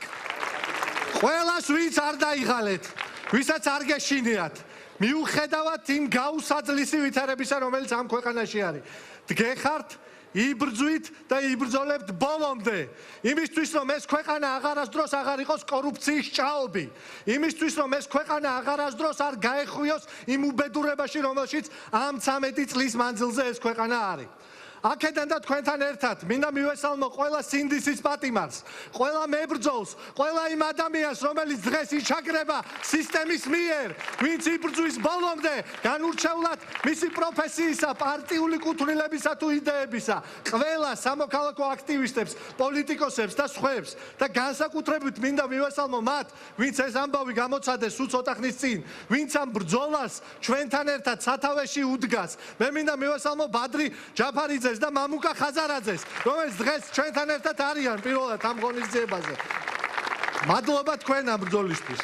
მეგობრებო, მე მინდა დღეს თქვენთან ერთად ერთი საღამო, აი ამ ძალიან რთულ ვითარებაში, რომელიც ჩვენ ქვეყანას უდგას. სამწუხაროდ ისევ 30 წლის თავზე გზაგასაყარზე ვდგევართ, ისევ იქავართ, ისევ იმის ძიებაში ვართ, რაც ყველაზე მეტად გვჭირდება და რისთვისაც ქართველები მთელი ჩვენი ისტორიის მანძილზე ვიბრძვით. თავისუფლებისთვის, დამოუკიდებლობისთვის, ნათელი მომავლისთვის, იმისთვის, რომ ჩვენმა შვილებმა იცხოვრონ ისეთ საქართველოში, რომელიც არც ზღაპარია, არც ოცნებაა, არამედ რეალობაა. რეალობაა იმ შემთხვევაში, როდესაც მას არ ყვლიფავს კორუმპირებული მერი და მისი ჩინოვნიკები. რეალობაა, როდესაც ხელისუფლებას არ ეპოტინება მონსტრად ქცეული ოლიგარქი, რომელსაც ეს ქვეყანა არაფრად არ უღირს, მაგრამ თავის ძალაუფლება უღირს თითოეულ ქართველის სიცოცხლეთ, მომავლის იმედად. ამ ადამიანების გარეშე შესაძლებელია, რომ ეს ქალაქი, ეს ქვეყანა იყოს წარმატებული, დღეს მოლდოვეთთან და უკრაინასთან ერთად ასრულებდეს ევროკავშირის მოლაპარაკებებს და ნათელი მომავალი ჩვენ თვალწინ იყოს, მაგრამ ამას ეღობება ისევ რუსეთის მსახურებაში მყოფი ბანდა. ამიტომ მე თქვენთან ერთად მინდა დღეს წარმოვიდგინოთ ის თბილისი, კიდევ ერთხელ ვიმეორებ, რომელიც ოცნება არ არის, რომელიც რეალობაა. თბილისში, სადაც 10,000 სახლი არ ინგრევა, სადაც ასობით ათასი ჩვენი თანამოქალაქე არ ცხოვრობს ყოველდღიური რისკის ქვეშ. თბილისი, რომელშიც გადაადგილება შეიძლება, თბილისი, რომელშიც ონკოლოგიური დაავადებების რიცხვი რეკორდულ მაჩვენებელს არ აღწევს, იმიტომ რომ ამ ქალაქში არ ისუნთქება, იმიტომ რომ ამ ქალაქში არც ტრანსპორტი არ არსებობს, არც გადაადგილების საშუალება არ არსებობს. მე მინდა ერთად წარმოვიდგინოთ თბილისი, რომელშიც შესაძლებელია არაირჩიოს ჩვენმა მოხუცებმა მედიკამენტებსა და საკვებს შორის. თბილისი, რომელშიც 200,000 სამუშაო ადგილი და ღირსეული სამუშაო ადგილი რეალობაა. და ეს არის ის თბილისი, რომელსაც სათავეში უნდა ჩაუდგეს ენერგიული, ახალგაზრდა, ნამდვილი პატრიოტი პოლიტიკოსი. და მე მინდა დღეს ასეთი ადამიანი წარმოგიდგინოთ. მე მინდა გითხრათ, რომ 4 წელიწადში ის ყველაფერი, რასაც ეს ადამიანი ახლა მოგიყვებათ, აბსოლუტურად რეალური არის. შესაძლებელია, თუ ამ ქვეყანას არ ყოლიფავენ ოლიგარქები. მე მინდა ძალიან მხურვალეთ, მთელი გულით მივესალმოთ ამ ქალაქის მომავალ მერს, ღირსეულ პოლიტიკოს, მაგარ პატრიოტს, მაგარ მეგობარს, ირაკლი კუბრაძეს. ავარჯობა. მოგესალმებით. როგორ ახლა?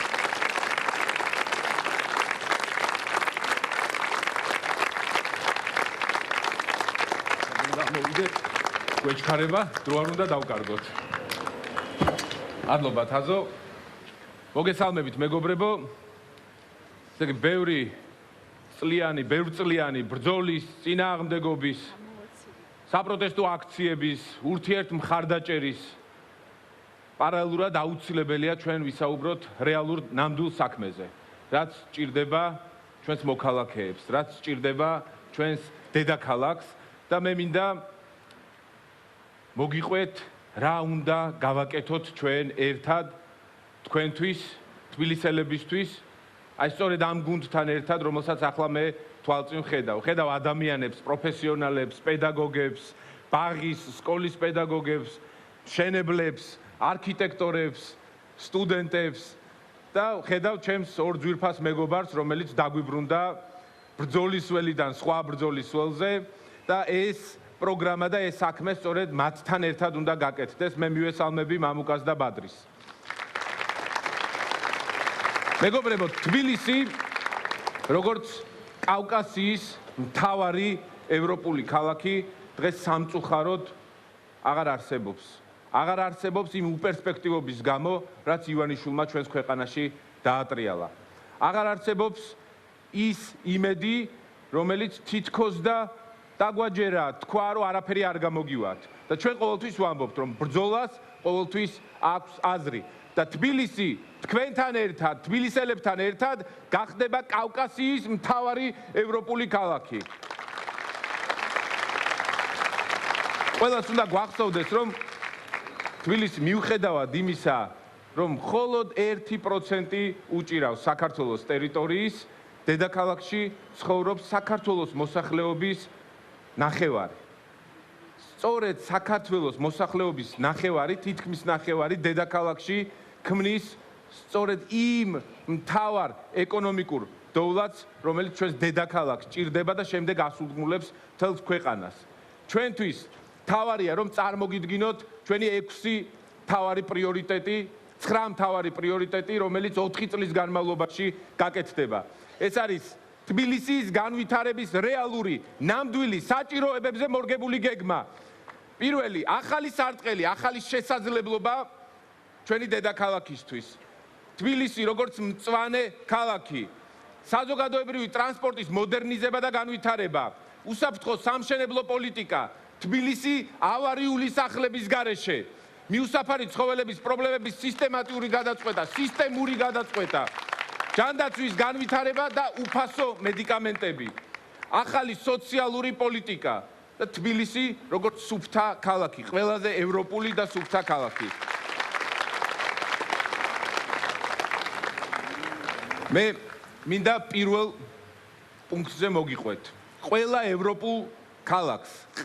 ევროპულ ქალაქს დაფუძნებულს საუკუნეების წინ, ისეთი როგორც არის რომი და მათ შორის სრულიად ახალ ქალაქებსაც აქვს ახალი სარტყელი, ახალი შესაძლებლობა, რაც არის წრიული მაგისტრალი, რომელიც არტყავს ყველა ევროპულ დედაქალაქს. მე მინდა გთხოვოთ ერთი უცნაური რამ, რასაც ახლა ჩვენ ვიტყვით, ინტერნეტის, ხელოვნური ინტელექტის ეპოქაში გადაამოწმოთ საძიებო სისტემებში და ნახოთ, უბრალოდ მიაახლოვოთ რუკაზე სატელიტური ფოტოებით და ნახოთ, რომ ყველა ევროპულ ქალაქს აქვს წრიული მაგისტრალი. რას ნიშნავს ეს ყველაფერი დედაქალაქისთვის? დედაქალაქისთვის ეს ნიშნავს იმას, რომ 70-80 კილომეტრის წრიული ავტომაგისტრალის მშენებლობის პირობებში ჩვენს დედაქალაქს ექნება შესაძლებლობა, რომ განმუხტოს საცობები, რომ შევძლოთ მცირე, საშუალო, დიდმა ბიზნესმა მარტივი ლოჯისტიკა, რაც იქნება ბევრად უფრო იაფი და გააჯანსაღებს ეკონომიკურ გარემოს. დედაქალაქის გარშემო წრიული ავტომაგისტრალი თქვენ თბილისელებს მოგცემთ შესაძლებლობას, რომ თქვენ საკუთრებაში არსებული კერძო ნაკვეთები გაიზრდება მათი ღირებულება 5-ჯერ, 10-ჯერ, თანაბრად განვითარდება ქალაქის ყველა წერტილი, როგორც ცენტრალური თბილისი, ასევე გარეუბნები.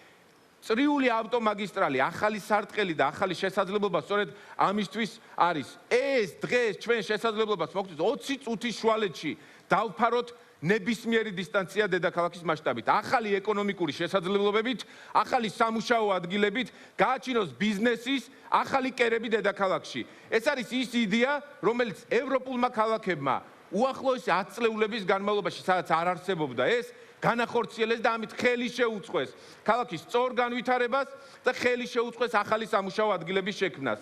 ყველა ჩვენი დაპირება, ყველა ჩვენი კონკრეტული გეგმა, რომელიც არის წარმოდგენილი თქვენს წინაშე, ეხება რამდენიმე ძირითად საკითხს. ეს არის სამუშაო ადგილები, ეს არის ქალაქზე რეალური ზრუნვა, სწრაფი გადაადგილება იმ ყოველდღიური პრობლემების მოგვარება, რომელიც ჩვენს გარშემო არსებობს. მე მინდა გადავიდე მეორე პუნქტზე. ეს არის თბილისი მწვანე ქალაქი. თბილისში დღეს 200 ჰექტარი სარეკრეაციო ზონები არსებობს, თუმცა ისინი არის დღეს რიგი ხელისუფლებასთან დაკავშირებული ბიზნესმენების და ოლიგარქების ხელში. ეს არის სწორედ ის სივრცეები, რომელიც დღეს აღარ ეკუთვნის ხალხს ნაწილობრივ, ნაწილი ჯერ კიდევ გვეკუთვნის და ნაწილი წართმეულია. ჩვენ ვსაუბრობთ იმაზე, რომ ევროპული ტიპის სარეკრეაციო სივრცე უნდა არსებობდეს დედაქალაქში, რომელიც დაკავშირებული იქნება ერთმანეთთან უშუალოდ გარდამავალი ზონებით და ეს გააერთიანებს არსენალის მთას, იპოდრომს, ცირკის მთას, ლაგუნა ვერეს, ყოფილი ზოოპარკის ტერიტორიას და თბილისის სახელმწიფო უნივერსიტეტის ეზოს, რომელიც 2 ჰექტარია, რაც არ უნდა უცნაურად გვეჩვენებოდეს. ეს სივრცეები და მათი გაერთიანება ჩვენ მოგცემს დედაქალაქში ფილტვებს, თბილისის ფილტვებს, რომელიც გააჯანსაღებს ჩვენს გარემოს. ამ ყველაფრის დაგეგმარება სრულიად მარტივია, რეალურად დაგეგმარებულია, სჭირდება მხოლოდ პოლიტიკური ნება, იმისთვის, რომ ჩვენ ვიზრუნოთ ერთად ჩვენს ღირსეულ განვითარებაზე და გარემოზე. ასევე ის სირთულე, რომელიც დედაქალაქს დღეს ახლავს, მისი მთაგორიანობა შეიძლება ვაქციოთ ჩვენს პრიორიტეტად და შესაძლებლობად. თბილისის გარშემო აკრავს 700 ჰექტრამდე ტყე-პარკი, რომელიც დღემდე გამოუყენებელი არ არსებობს არანაირი ინფრასტრუქტურა. ის რეალური შესაძლებლობა, რომელიც ჩვენ შეგვიძლია ამ 700 ჰექტარში დავინახოთ თბილისის გარშემო და გავაერთიანოთ ერთიან უზარმაზარ ეროვნულ პარკად, რომელიც იქნება თბილისის ეროვნული პარკი, გააჩენს ახალ ტურისტულ შესაძლებლობებს. ეს ეროვნული პარკი მოიცავს მათ შორის კუშ ტბას, მთაწმინდის პარკს, თაბორის მთას, ნარიყალას და ბოტანიკურ პარკს. ეს შესაძლებლობა, რომელიც დღეს შეიძლება თბილისელებს ჰქონდეთ, ჩვენ უბრალოდ წართმეული გვაქვს, იმიტომ არავინ ამაზე არ საუბრობს. გარდამავალი ხიდებით, გადმოსახედებით, ტურისტული ლოკაციებით, სადაც არ იქნება შესაძლებლობა იმისა, რომ ავტომობილით გადაადგილდებოდა. ეს უნდა იყოს იმ ტიპის სარეკრეაციო ზონა, როგორიც არის ნამდვილ ევროპულ ქალაქებში. მე მინდა გითხრათ, რომ დღეს ჩვენ როცა პროგრამაზე ვსაუბრობთ და რეალურ საქმეზე ვსაუბრობთ საქმიან ვითარებაში, ამ გეგმაზე მუშაობდნენ პროფესიონალები და ამ გეგმის განხორციელებაშიც იქნებიან ჩართული ადამიანები, კვალიფიციური ადამიანები, მებრძოლები, რომლებიც გამორჩეულად კარგად იცნობენ თბილისს. მესამე პუნქტი არის თბილისისთვის ერთ-ერთი მძიმე და გადაულახავი პრობლემა. ეს არის საზოგადოებრივი ტრანსპორტის მოდერნიზება და განვითარება თავისი საცობებით, თავისი არაკომპეტენტურობით, თავისი კორუფციით და ასე შემდეგ. მე მინდა რომ ამ საკითხზე ვთხოვო ადამიანს, რომელიც ძალიან კარგად იცნობს თბილისს, რომელიც 10 წლეულების განმავლობაში იბრძოდა დედაქალაქში მრავალი სიკეთისთვის, თქვენთვის, თბილისელებისთვის. ალეკო ელისაშვილი.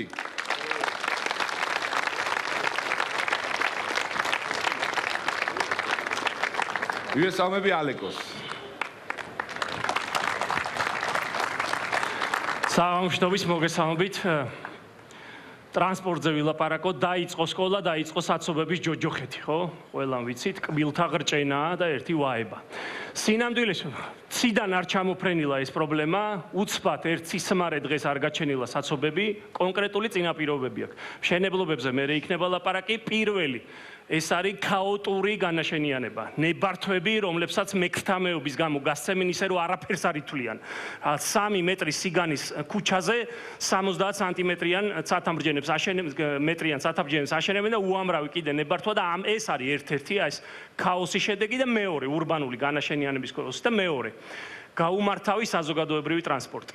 და პირველ რიგში ეროვნული უსაფრთხოების პრობლემაა უკვე საცობების მოგვარება და რატომ საცობებში საათობით დგას 10,000-ობით და 100,000-ობით მანქანა უზარმაზარი გამონაბოლქვია ეს გამონაბოლქვი მძიმე მეტალები ილექება 1 მეტრის სიმაღლეზე აი ამას უნთქავენ ჩვენი შვილები ზუსტად კატასტროფულად არის არასრულწლოვნებში და ბავშვებში ონკოლოგიური დაავადებები გაზრდილი ეს ამიტომ არის სასწრაფოდ მოსაგვარებელი და როგორ უნდა დავიწყოთ მე საბჭოთა კავშირში დავიბადე, კაი არაფერი იქიდან არ მახსოვს, იმის მერე პერიოდში განსაკუთრებით, მაგრამ დაგვრჩა ერთი ძალიან კარგი ინფრასტრუქტურა საბჭოთა პერიოდის მეტროპოლიტენი.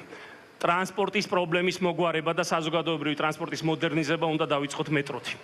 მეტრო აქვს კიდევ რამდენიმე შესაძლებლობა რომ მოვაგვაროთ, ახლა ალუღლუღდა ჩვენი თაღლითი მერი რომ ეხა გაახსენდა 8 წლის თავზე რომ თურმე არსებობს გლდანის მეტროს მეორე ამოსასვლელი ცოდვამადლის ის არის განკითხვა ხოლმე პიკის საათებში ჩასვლისა და ამოსვლის დროს ადამიანების საცობია მეტროში რო ჩადიან მარჯანიშვილის მეტროს მეორე ამოსასვლელი საბჭოთა დროიდან არსებობს ვაზის უბანში არის თითქმის დამთავრებული 90% დამთავრებული მეტრო მაგრამ ყური არ შეუბერტყია კალაძეს მაგრამ ჩვენ ამის აღდგენაზე ვფიქრობ თავისუფლების მეტროს მეორე ამოსასვლელი რომელსაც უზარმაზარი ახალი მეტროს გახსნის ეფექტი ექნება სპეციალურად აშენდა გაიხსენეთ კარგად ორბელიანის ანუ კოლმეურნეობაზე სხივისებური მიწისქვეშა ქვია ვარსკვლავისებური რატო იმიტომ რომ იქ მეორე ამოსასვლელი უნდა ყოფილიყო მეტროსი ამას იქ ჩამოდის ყველა მგზავრი კარგად ვიცით ბარათაშვილის ქუჩაზე და ესე პირდაპირ შეიწოვს მგზავრთან ნაკაც იქნება არაჩვეულებრივი ეფექტის მქონე ამას გავაკეთებთ აუცილებლად მეორე ამბავი რომელიც ძალიან მარტივი ამბავია მაგრამ არავინ არ აკეთებს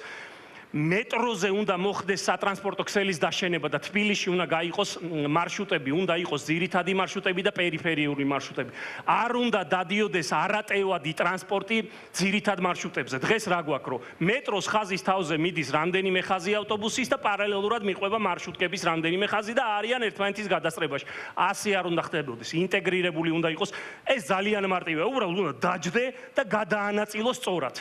დღემდე ვიცით რომ 90-იან წლებში ძველი ბიჭები და ქურდები იმაშვებოდნენ ხოლმე ხაზავდნენ მარშრუტკის ხაზებს და ის აგვაქვს დღემდე არავის არ მოსვლია ფიქრად რომ მოდი შევცვალოთ და სწორად გადავაკეთოთ უზარმაზარი შვება იქნება არატევადი ტრანსპორტი არ უნდა დადიოდეს ძირითად ტრასებზე ძირითად მარშრუტებზე მეტროებიდან შიდა კვარტლებში უნდა დადიოდეს სამარშრუტო ტაქსები მაგრამ არა ძირითად მარშრუტებზე როგორც გითხარით შესაბამისად სწორად უნდა იყოს პრიორიტეტები დაალაგებული ერთი აგერ ჩანს კიდევაც ნატურამ აქ ასეთ სიტყვა ოცნებას აღარ ვიძაღი ოცნება და ჯანდაბა მაგათ ნატურამ აქ რომ თბილისში დაბრუნდეს მისი ისტორიული ტრანსპორტი ტრამვაი ეკოლოგიურად სუფთა არანაირი გამონაბოლქვი არ აქვს ამ ავტობუსებს გარკვეული გამონაბოლქვი აქვს კი მაღალი ხარისხის გაზია მაგრამ მაინც გაზია არაფერი გამონაბოლქვი არ აქვს ტევადია უსაფრთხოა კომფორტულია თანამედროვე ტრამვაი უნდა დაბრუნდეს პირველ რიგში იმ ხაზებზე და იმ ადგილებზე რომლებიც ეგრეთ წოდებული სატრანსპორტო უბეებია სადაც არ არის მეტრო ვაკია ასეთი და განსაკუთრებით პრობლემური და საგანგაშო არის დიდი დიღომი ვაშლიჯვრის დაერთება დანარჩენ ქალაქთან იმიტომ რომ 150,000 მანქანა დილით მიდის ვაშლიჯვარი დიღმიდან ცენტრისკენ და 150,000 ბრუნდება წარმოიდგინეთ იქ ვაება ტანჯვა საცობებში გამონაბოლქვი და კოლაფსი სატრანსპორტო. პირველ რიგში აქ უნდა გავიყვანოთ ტრამვაი. 1884 წლიდან დადიოდა ჩვენთან ტრამვაი. მართალია პირველი ცხენის ტრამვაი იყო კონკა, მაგრამ ყოველ შემთხვევაში დადიოდა და თანდათან ტრამვაის ქსელით უნდა დაიფაროს მთელი თბილისი. ძვირია ძალიან, მაგრამ აბა შეხედეთ სამაგიეროდ მისი ექსპლუატაციის დრო და ვადა არის უზარმაზარი. ეს ჩვენი ავტობუსები ახალია, კარგია, კომფორტულია, მაგრამ როგორც კი მოინჯღრევა, გადასაგდებია. იმის განაფერი აღარ გამოვა. ტრამვაის ექსპლუატაციის ვადა 30-40 წელი, მოდერნიზების შემთხვევაში 100 და 150 წელი დადის ზოგიერთ ევროპულ ქალაქში ტრამვაი. ასევე ერთი ის საბაგირო გზები, სანამ ერთ ძალიან მნიშვნელოვან იმაზე ჩვენ შეელობდით და ორივე ძალიან გაგვიხარდა, რომ ამაზე ვფიქრობდით და ყველას მოგვეწონა. საბაგირო გზები, თბილისის რელიეფის გათვალისწინებით მხოლოდ 3 საბაგირო არ უნდა იყოს თბილისში. ერთი ვიყოთ აუკარგიანები, კარგი რაც გააკეთეს, რომ აღდგა რუსთაველიდან მთაწმინდაზე, ფუნიკულიორზე საბაგირო. კი ბატონო, მაგრამ დაპირება იყო 4 საბაგიროსი. 3-ზე გადაგვაგდეს, რა თქმა უნდა. ისანი სამგორი ვაზისუბნის საბაგიროს დაგვირდნენ აბასადარი, დეილისი ის თბა არ არის, სარაჯიშვილის ზღვისუბანი, ანუ თემქა სად არის? არ არის. მინიმუმ 7 ახალი ეს 3 რაც ჩამოთვალე და ამას დაბატებული კიდევ 4 საბაგირო გზა უნდა იყოს თბილისში. ასეთი რელიეფი გვაქვს. საბაგირო მარტო გასართობი და ტურისტულად საინტერესო არ არის, ესეც არის. 2000-დან 3000 გზავრამდე გადაყავს დღეში თითოეულ საბაგიროს. შესაბამისად ძალიან დიდი შვება იქნება და აუცილებელი. ეხლა აი ეს რაღაცა იმასავით მოტოვებული გვაქვს, რა ქვია, მარწყევით. თბილისში გვაქვს მდინარე, რომელიც არავის არ გვახსოვს. მოდის თავისთვის აყროლებული მღვრიე და სადღაც მიდის ესე ტრანზიტი ვართ, ქალაქი კი არა. არა და ადრე ქალაქ მაფორმირებელი იყო თვითონ მდინარე და მას მათ შორის ქონდა სატრანსპორტო ფუნქცია. კარგად გავიხსენოთ და ჩვენი დაპირება რა არის, რომ მტკვარზე აღვადგენთ სატრანსპორტო ფუნქციას. მტკვარზე უნდა დადიოდეს ტრანსპორტი. რა თქმა უნდა ინფრასტრუქტურის მოდერნიზება და სატრანსპორტო ქსელთან მისი დაერთება უნდა მოხდეს, რომ სადღაც რო ამოხვალ, ახლა იმაში არ იყო, რა ქვია, დიღმის ჭალებში რო ამოხვალ, იქ რა ტურამ არ უნდა შეჭამოს. რა თქმა უნდა, იქვე უნდა იყოს სხვა გაჩერება, სხვა ტრანსპორტის. ჩასასვლელებს და ინფრასტრუქტურას რაც შეეხება, აბა კარგად გაიხსენეთ, მტკვარზე ყველა ჩასასვლელი ბეტონზე 40-ან 50-იან წლებში ბერიამ და შემდეგ კანდი ჩარკვიანმა ზუსტად ამ სამდინარო ტრანსპორტისთვის გააკეთეს. და ეს ჩასასვლელები რაც არის, ეს არის სამდინარო მაშინდელი ტაქსის გაჩერებები, რომელიც კანდი ჩარკვიანის როგორც ხელისუფლებას შეეოდა ხოლმე გადაასახლეს კანდი ჩარკვიანი ყაზახეთში და იმ წამს მოსპეს როგორც მაშინაც ასე იყო, რომ წინა ხელისუფლებას ებრძვის ყოველი ახალი ხელისუფლება. აუცილებლად აღვადგენთ ტრანსპორტის სამსახეობას და კიდევ ერთი. ყველა ქალაქში პრიორიტეტული არის ველოსიპედი. ძალიან კარგია. რა ვიცი, ჯერ ჯანს არ უჩივი, ისე ვარ მხნედ 47 წლისა კი ვარ, მაგრამ მე ვცდილობ ხოლმე ველოსიპედით ხანდახან გავიდე, მაგრამ თბილისის რელიეფის გათვალისწინებით არის კატასტროფა. აბა ვინც იცის ჯავის ქუჩა სადაც არის, ან ლეჩხუმის ქუჩაზე ეს ყმაწვილი რო ცხოვრობს აგერ ჩვენი მომავალი მერი, აბა მიდი ადით ველოსიპედით ლეჩხუმის ქუჩაზე ან ჯავის ქუჩაზე და მე ჩემთან ამოდით თაწმინდაზე და აბა ვნახავთ რა მაგრები ხართ. ამიტომ კი ბატონო, ძალიან გვიყვარს ველოსიპედი, მაგრამ თბილისში ვერ მუშაობს. მაგრამ მუშაობს და გამოცდილება გვაქვს ესეთი ემპირიული კანტი-კუნტი ელექტრო ველოსიპედები. უნდა მოეწყოს დატენის სადგურები, უნდა მოეწყოს ინფრასტრუქტურა, უნდა დავილაპარაკოთ კერძო კომპანიებთან, მილიონი გამოცდილება არსებობს თელს ევროპაში და უნდა წავახალისოთ ელექტრო ველოსიპედები ჩვენს ქალაქში. და ბოლოს პარკირება და პარკინგი. სიტი პარკი რო გავაგდეთ, გვეგონა რომ არიქა ამოისუნთქა ქალაქმა და გავიღვიძებდით ბედნიერ თბილისში. თქვენც არ მომიკვდეთ. უარესი მუნიციპალური სიტი პარკი გვაქვს. უფრო აგრესიულები და თავხედები სერვისის დროს, უფრო დიდი გადასახადები, უფრო დიდი ჯარიმები. 2018 წლიდან დღემდე პარკირების სხვადასხვა გადასახადის შედეგად ბიუჯეტში მუნიციპალურში შევიდა 130 მილიონი ლარი. რაში დახარჯეს ეს ფული? საღებავში.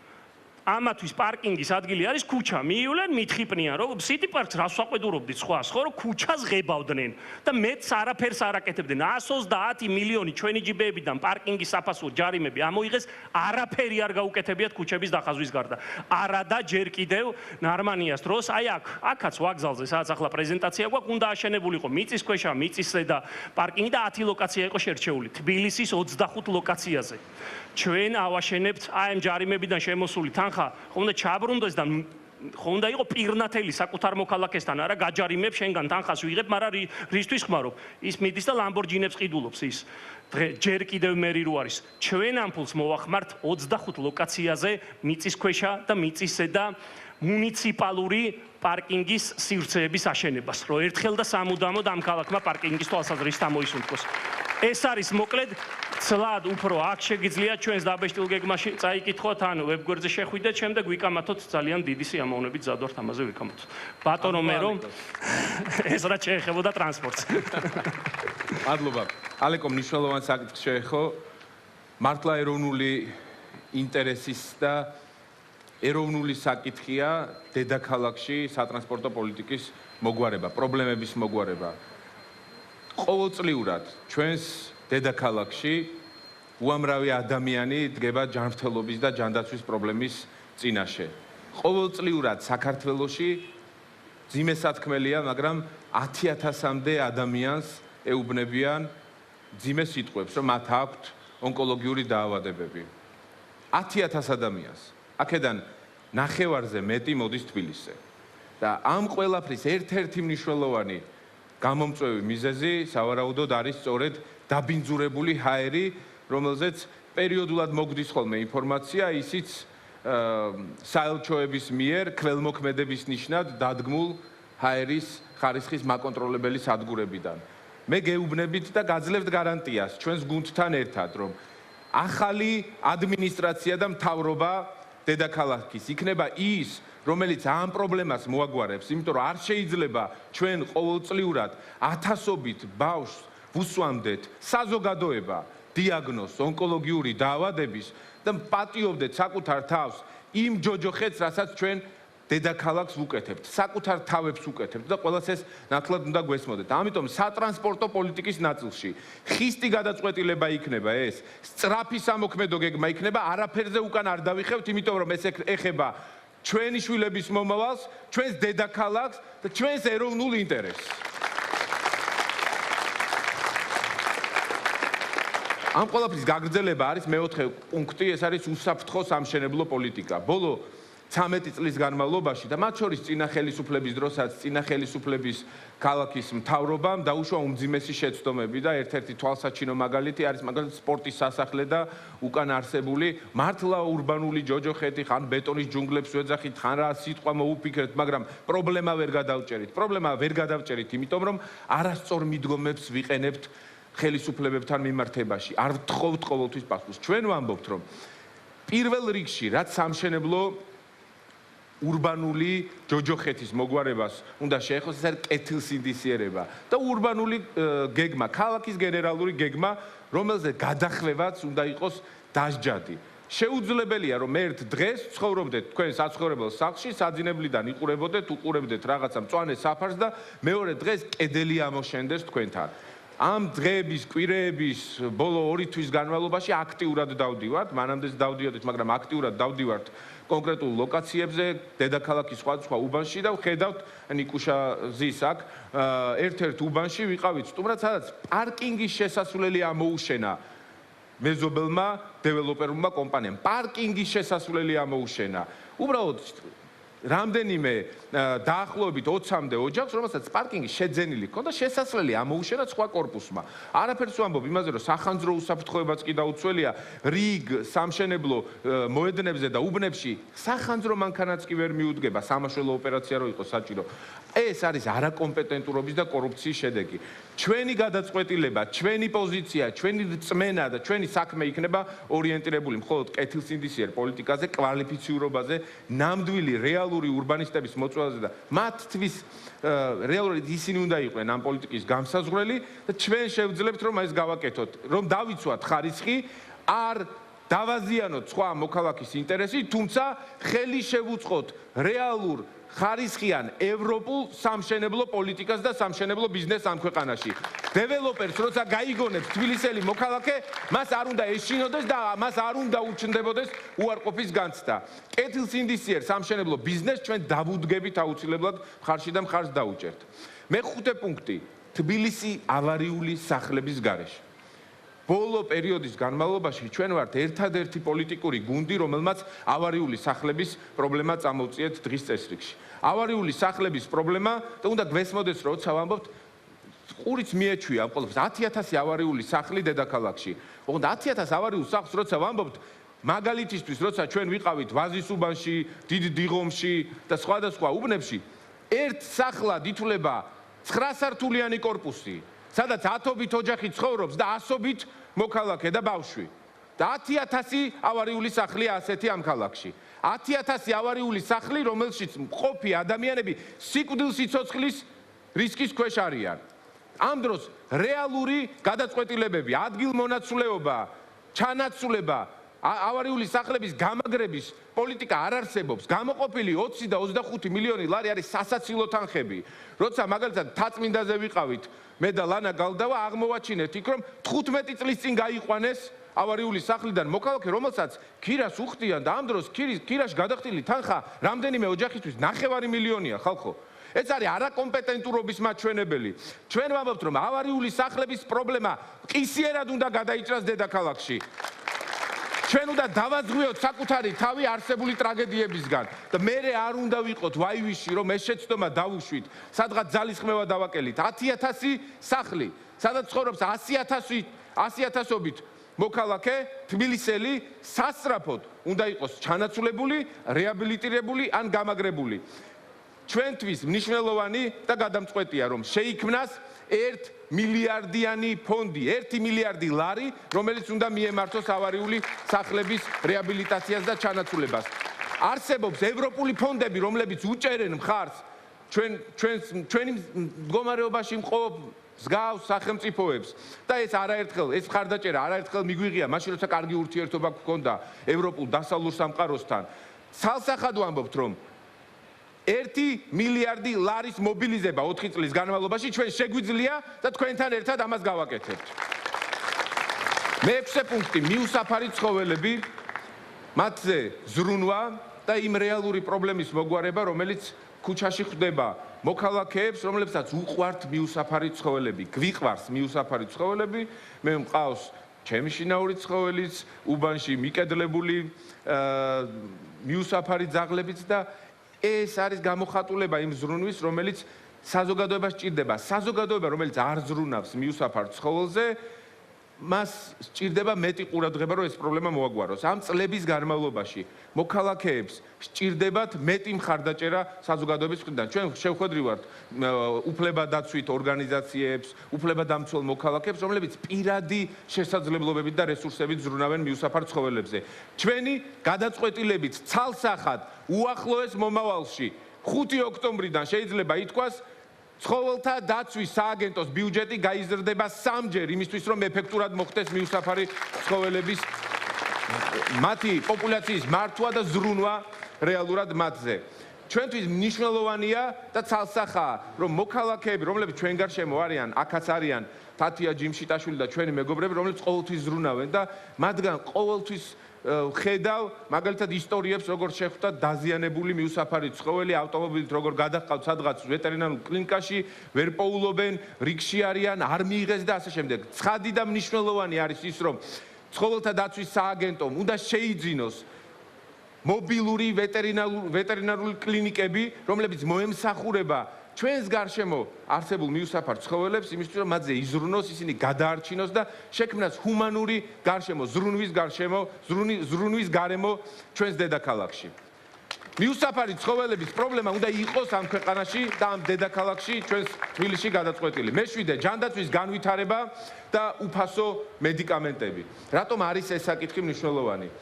როცა პრობლემებს ვაგროვებთ ხოლმე სხვადასხვა უბანში, ხვდებიან პენსიონერები, რომლებიც პირველ რიგში სოციალურად დაუცველები პენსიონერები, განსაკუთრებული საჭიროების მქონე მოქალაქეები, რომლებიც პირველ რიგში გვესაუბრებიან მედიკამენტების ხელმისაწვდომობაზე. ჩვენთვის იმისთვის, რომ დავცლათ დიაგნოზი რა მდგომარეობაში არის ჩვენი სახელმწიფო, მარტივია გადავხედოთ მხოლოდ ერთ სტატისტიკას. დღეს საქართველოში მამაკაცის სიცოცხლის ხანგრძლივობა საშუალოდ ოფიციალური სტატისტიკის მიხედვით არის 68 წელი.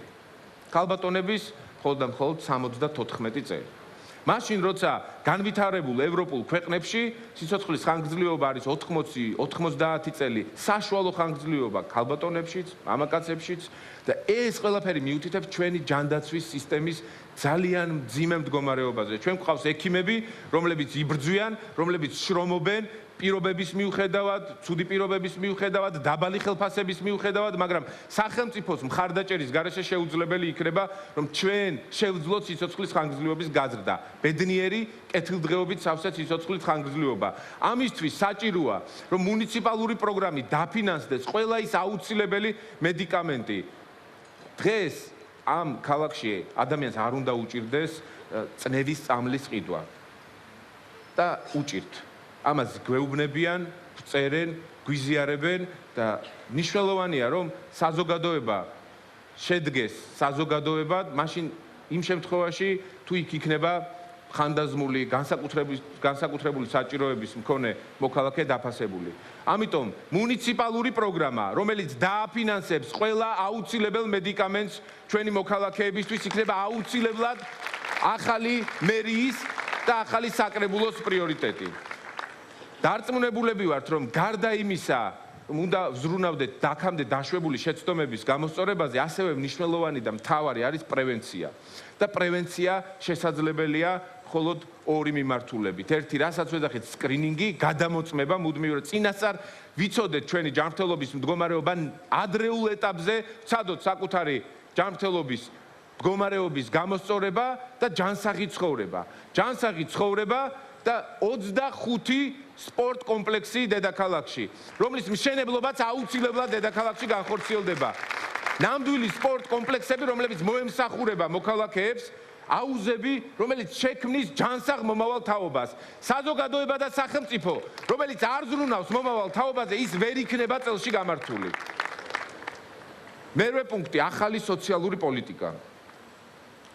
საქმეზე ვლაპარაკობთ, მაგრამ იმდენი მძიმე პრობლემის შემოტანა გვიწევს და თითქოს რაღაცა მარტივად ამ ყველაფრის გადაგორება, რომ რაღაც მეუხერხულება ხოლმე თქვენთანაც, საკუთარ თავთანაც, მაგრამ ასეთი მემკვიდრეობა გველოდება ჩვენ, მემკვიდრეობა, რომელიც არის ნაძარცვი, რომელიც არის კორუფციით და არაკომპეტენტურობით სავსე.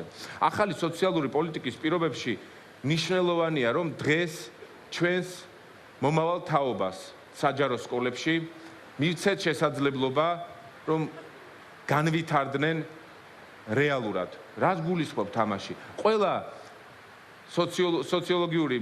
სოციალური საერთაშორისო კვლევის მიხედვით, მაგალითად საერთაშორისო ორგანიზაცია UNICEF-ი წლების განმავლობაში გვეუბნება, რომ მთელ საქართველოში, მათ შორის დედაქალაქში, ყოველი მესამე ან მეოთხე ბავშვი შიმშილობს სკოლაში, როცა ისინი გადიან სასწავლო პროცესს.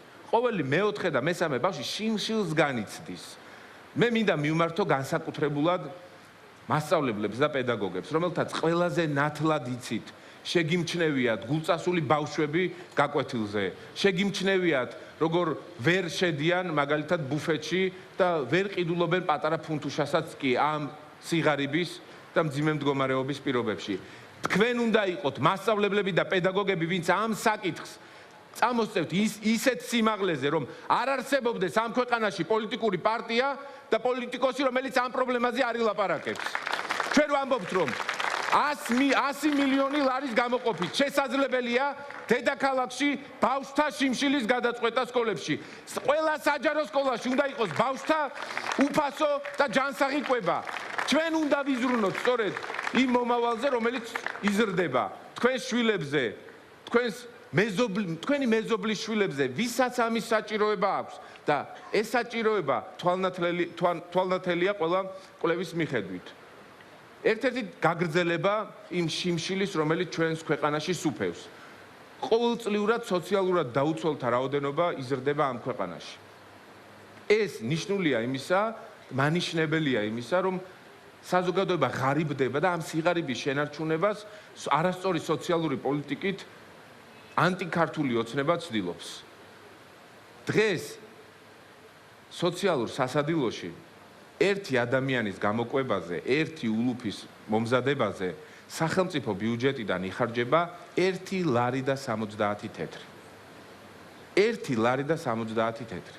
წარმოიდგინეთ, აი თქვენ აქ მყოფმა საზოგადოებამ, მაყურებლებმა, ვინც გვიყურებს, რისი მომზადება შეიძლება ერთი ადამიანისთვის 1 ლარად და 70 თეთრად, რაშიც ასევე შედის შენობის ადმინისტრირება, ხელფასები, კომუნალური გადასახადები და ასე შემდეგ. რეალურად ეს თანხა ჩამოდის დაახლოებით 1 ლარსა და 30 თეთრზე, მაგრამ თუნდაც იყოს 1 ლარი და 70 თეთრი. ეს არის ის სამარცხვინო ოდენობა, რომელზეც საუბარიც არ შეიძლება. არც კი შეიძლება ეს სერიოზულად განვიხილოთ. ღირსების შემლახავია. ჩვენი გადაწყვეტილება, ჩვენი გეგმა, ჩვენი საქმე იქნება ის, რომ რეალურად რამდენიმეჯერ უნდა გაიზარდოს, 3ჯერ, 4ჯერ უნდა გაიზარდოს ულუფის ღირებულება იმისთვის, რომ შევძლოთ მრავალფეროვანი, ხარისხიანი, რეალური მხარდაჭერის გამოცხადება. იმიტომ რომ თუ შენ ხედავ შენს გარშემო ღარიბ ადამიანს, რომელსაც უჭირს, რომლის სიღარიბეშიც ეს სახელმწიფოა სწორედ დამნაშავე, მას უნდა დაუდგე გვერდით და შესთავაზო ღირსეული მხარდაჭერა, რასაც ჩვენ აუცილებლად გავაკეთებთ თქვენთან ერთად. ჩვენთვის მნიშვნელოვანია, რომ თბილისი იყოს სუფთა ქალაქი. და სუფთა ქალაქში ჩვენ გულისხმობთ იმ პრობლემების მოგვარებას, თავისი პრიორიტეტებით, რომელიც ჩვენს გარშემო არსებობს. დღეს არ არის არც ერთი ევროპული ქალაქი, რომელსაც გვერდით აქვს უზარმაზარი ნაგავსაყრელი. პირველი რაც უნდა გაკეთდეს, უნდა გაუქმდეს სასწრაფოდ ლილოს ნაგავსაყრელი, რომელიც ამ ქალაქს წამლავს და არა მხოლოდ ამ ქალაქს. ქალაქის გარშემო ყველა სოფელს დასახლებას უშლის ხელს, რომ რეალურად განვითარდეს. უნდა აშენდეს საყოფაცხოვრებო ნარჩენების გადამამუშავებელი ქარხანა, რომელიც რეალურად მოაგვარებს ამ პრობლემას, რომელიც ჩვენს დედაქალაქს გააჩნია. ჩვენ უნდა დავიბრუნოთ ერთი მნიშვნელოვანი შესაძლებლობა, რომელიც თითქმის ასევე ყველა ევროპულ ქალაქს გააჩნია, მაგრამ ისინი აფასებენ. და ეს არის მტკვარი, რაზეც ალეკომ ისაუბრა. მტკვარი, რომელიც თითქოს და ამორფულად დედაქალაქს და თბილისს არ ეკუთვნის. არ ვაღიარებთ, არ ვამჩნევთ და თავისთვის მღრიე მიედინება. მნიშვნელოვანია, რომ მტკვარი აღვიქვათ დედაქალაქმა და თბილისმა როგორც ცოცხალი ორგანიზმი, რომელიც აჯანსაღებს დედაქალაქს და თბილისს. აუცილებელია აშენდეს მტკვარზე გამწმენდი ნაგებობები და დავიბრუნოთ ის მდინარე, რომელიც ასულგმულებს ამდენი წლის განმავლობაში ჩვენს თბილისს.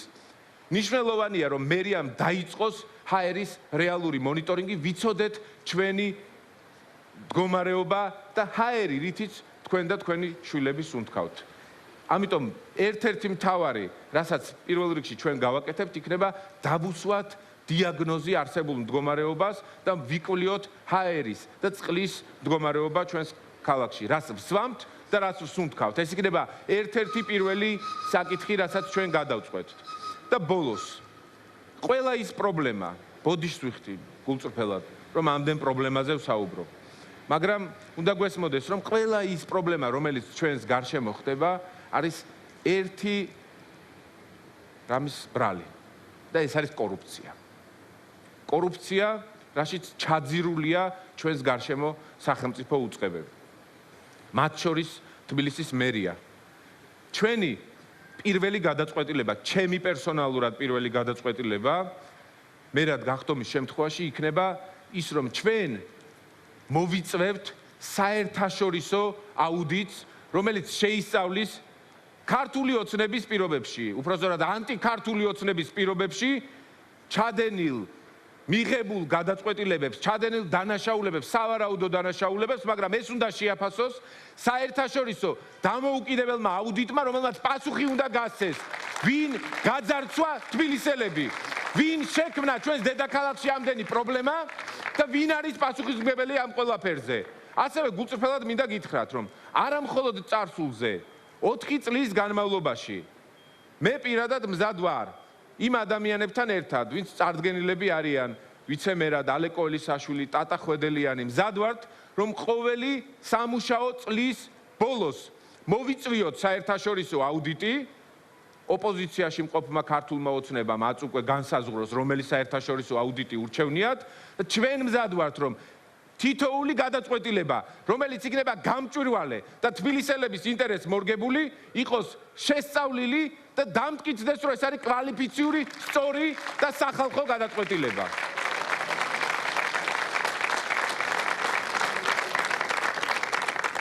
მე მინდა გითხრათ, რომ ის ბრძოლა, რაშიც ახლა ჩვენ ყველანი ერთად ვიმყოფებით, არის მართალი ბრძოლა.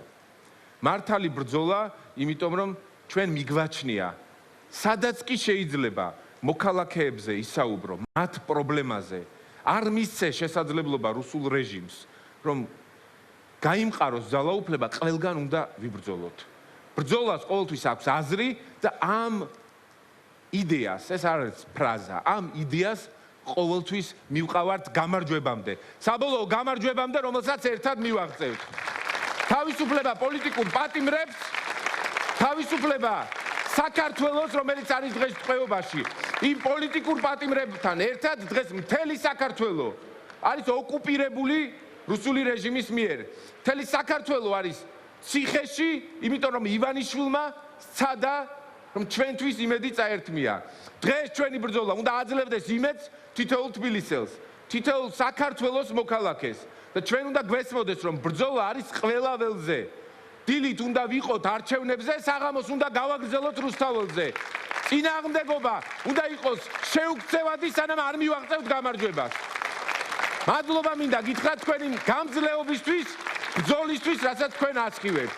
ერთად აუცილებლად შევძლებთ თბილისი ვაქციოთ ნამდვილ ევროპულ დედაქალაქად. მადლობა. ჩვენ პირდაპირ ეთერში ადევნებდით თვალს ძლიერი საქართველოს ლელოს საარჩევნო ღონისძიებას გაერთიანება მხარდამჭერებს თბილისის განვითარების 10 პუნქტიანი გეგმა გააცნო. მომის მთავარი გამოშვება კი დღეს ამით დასრულებულია. ხვალამდე გემშვიდობებით. მშვიდობიან ღამეს გისურვებთ, ნახვამდის.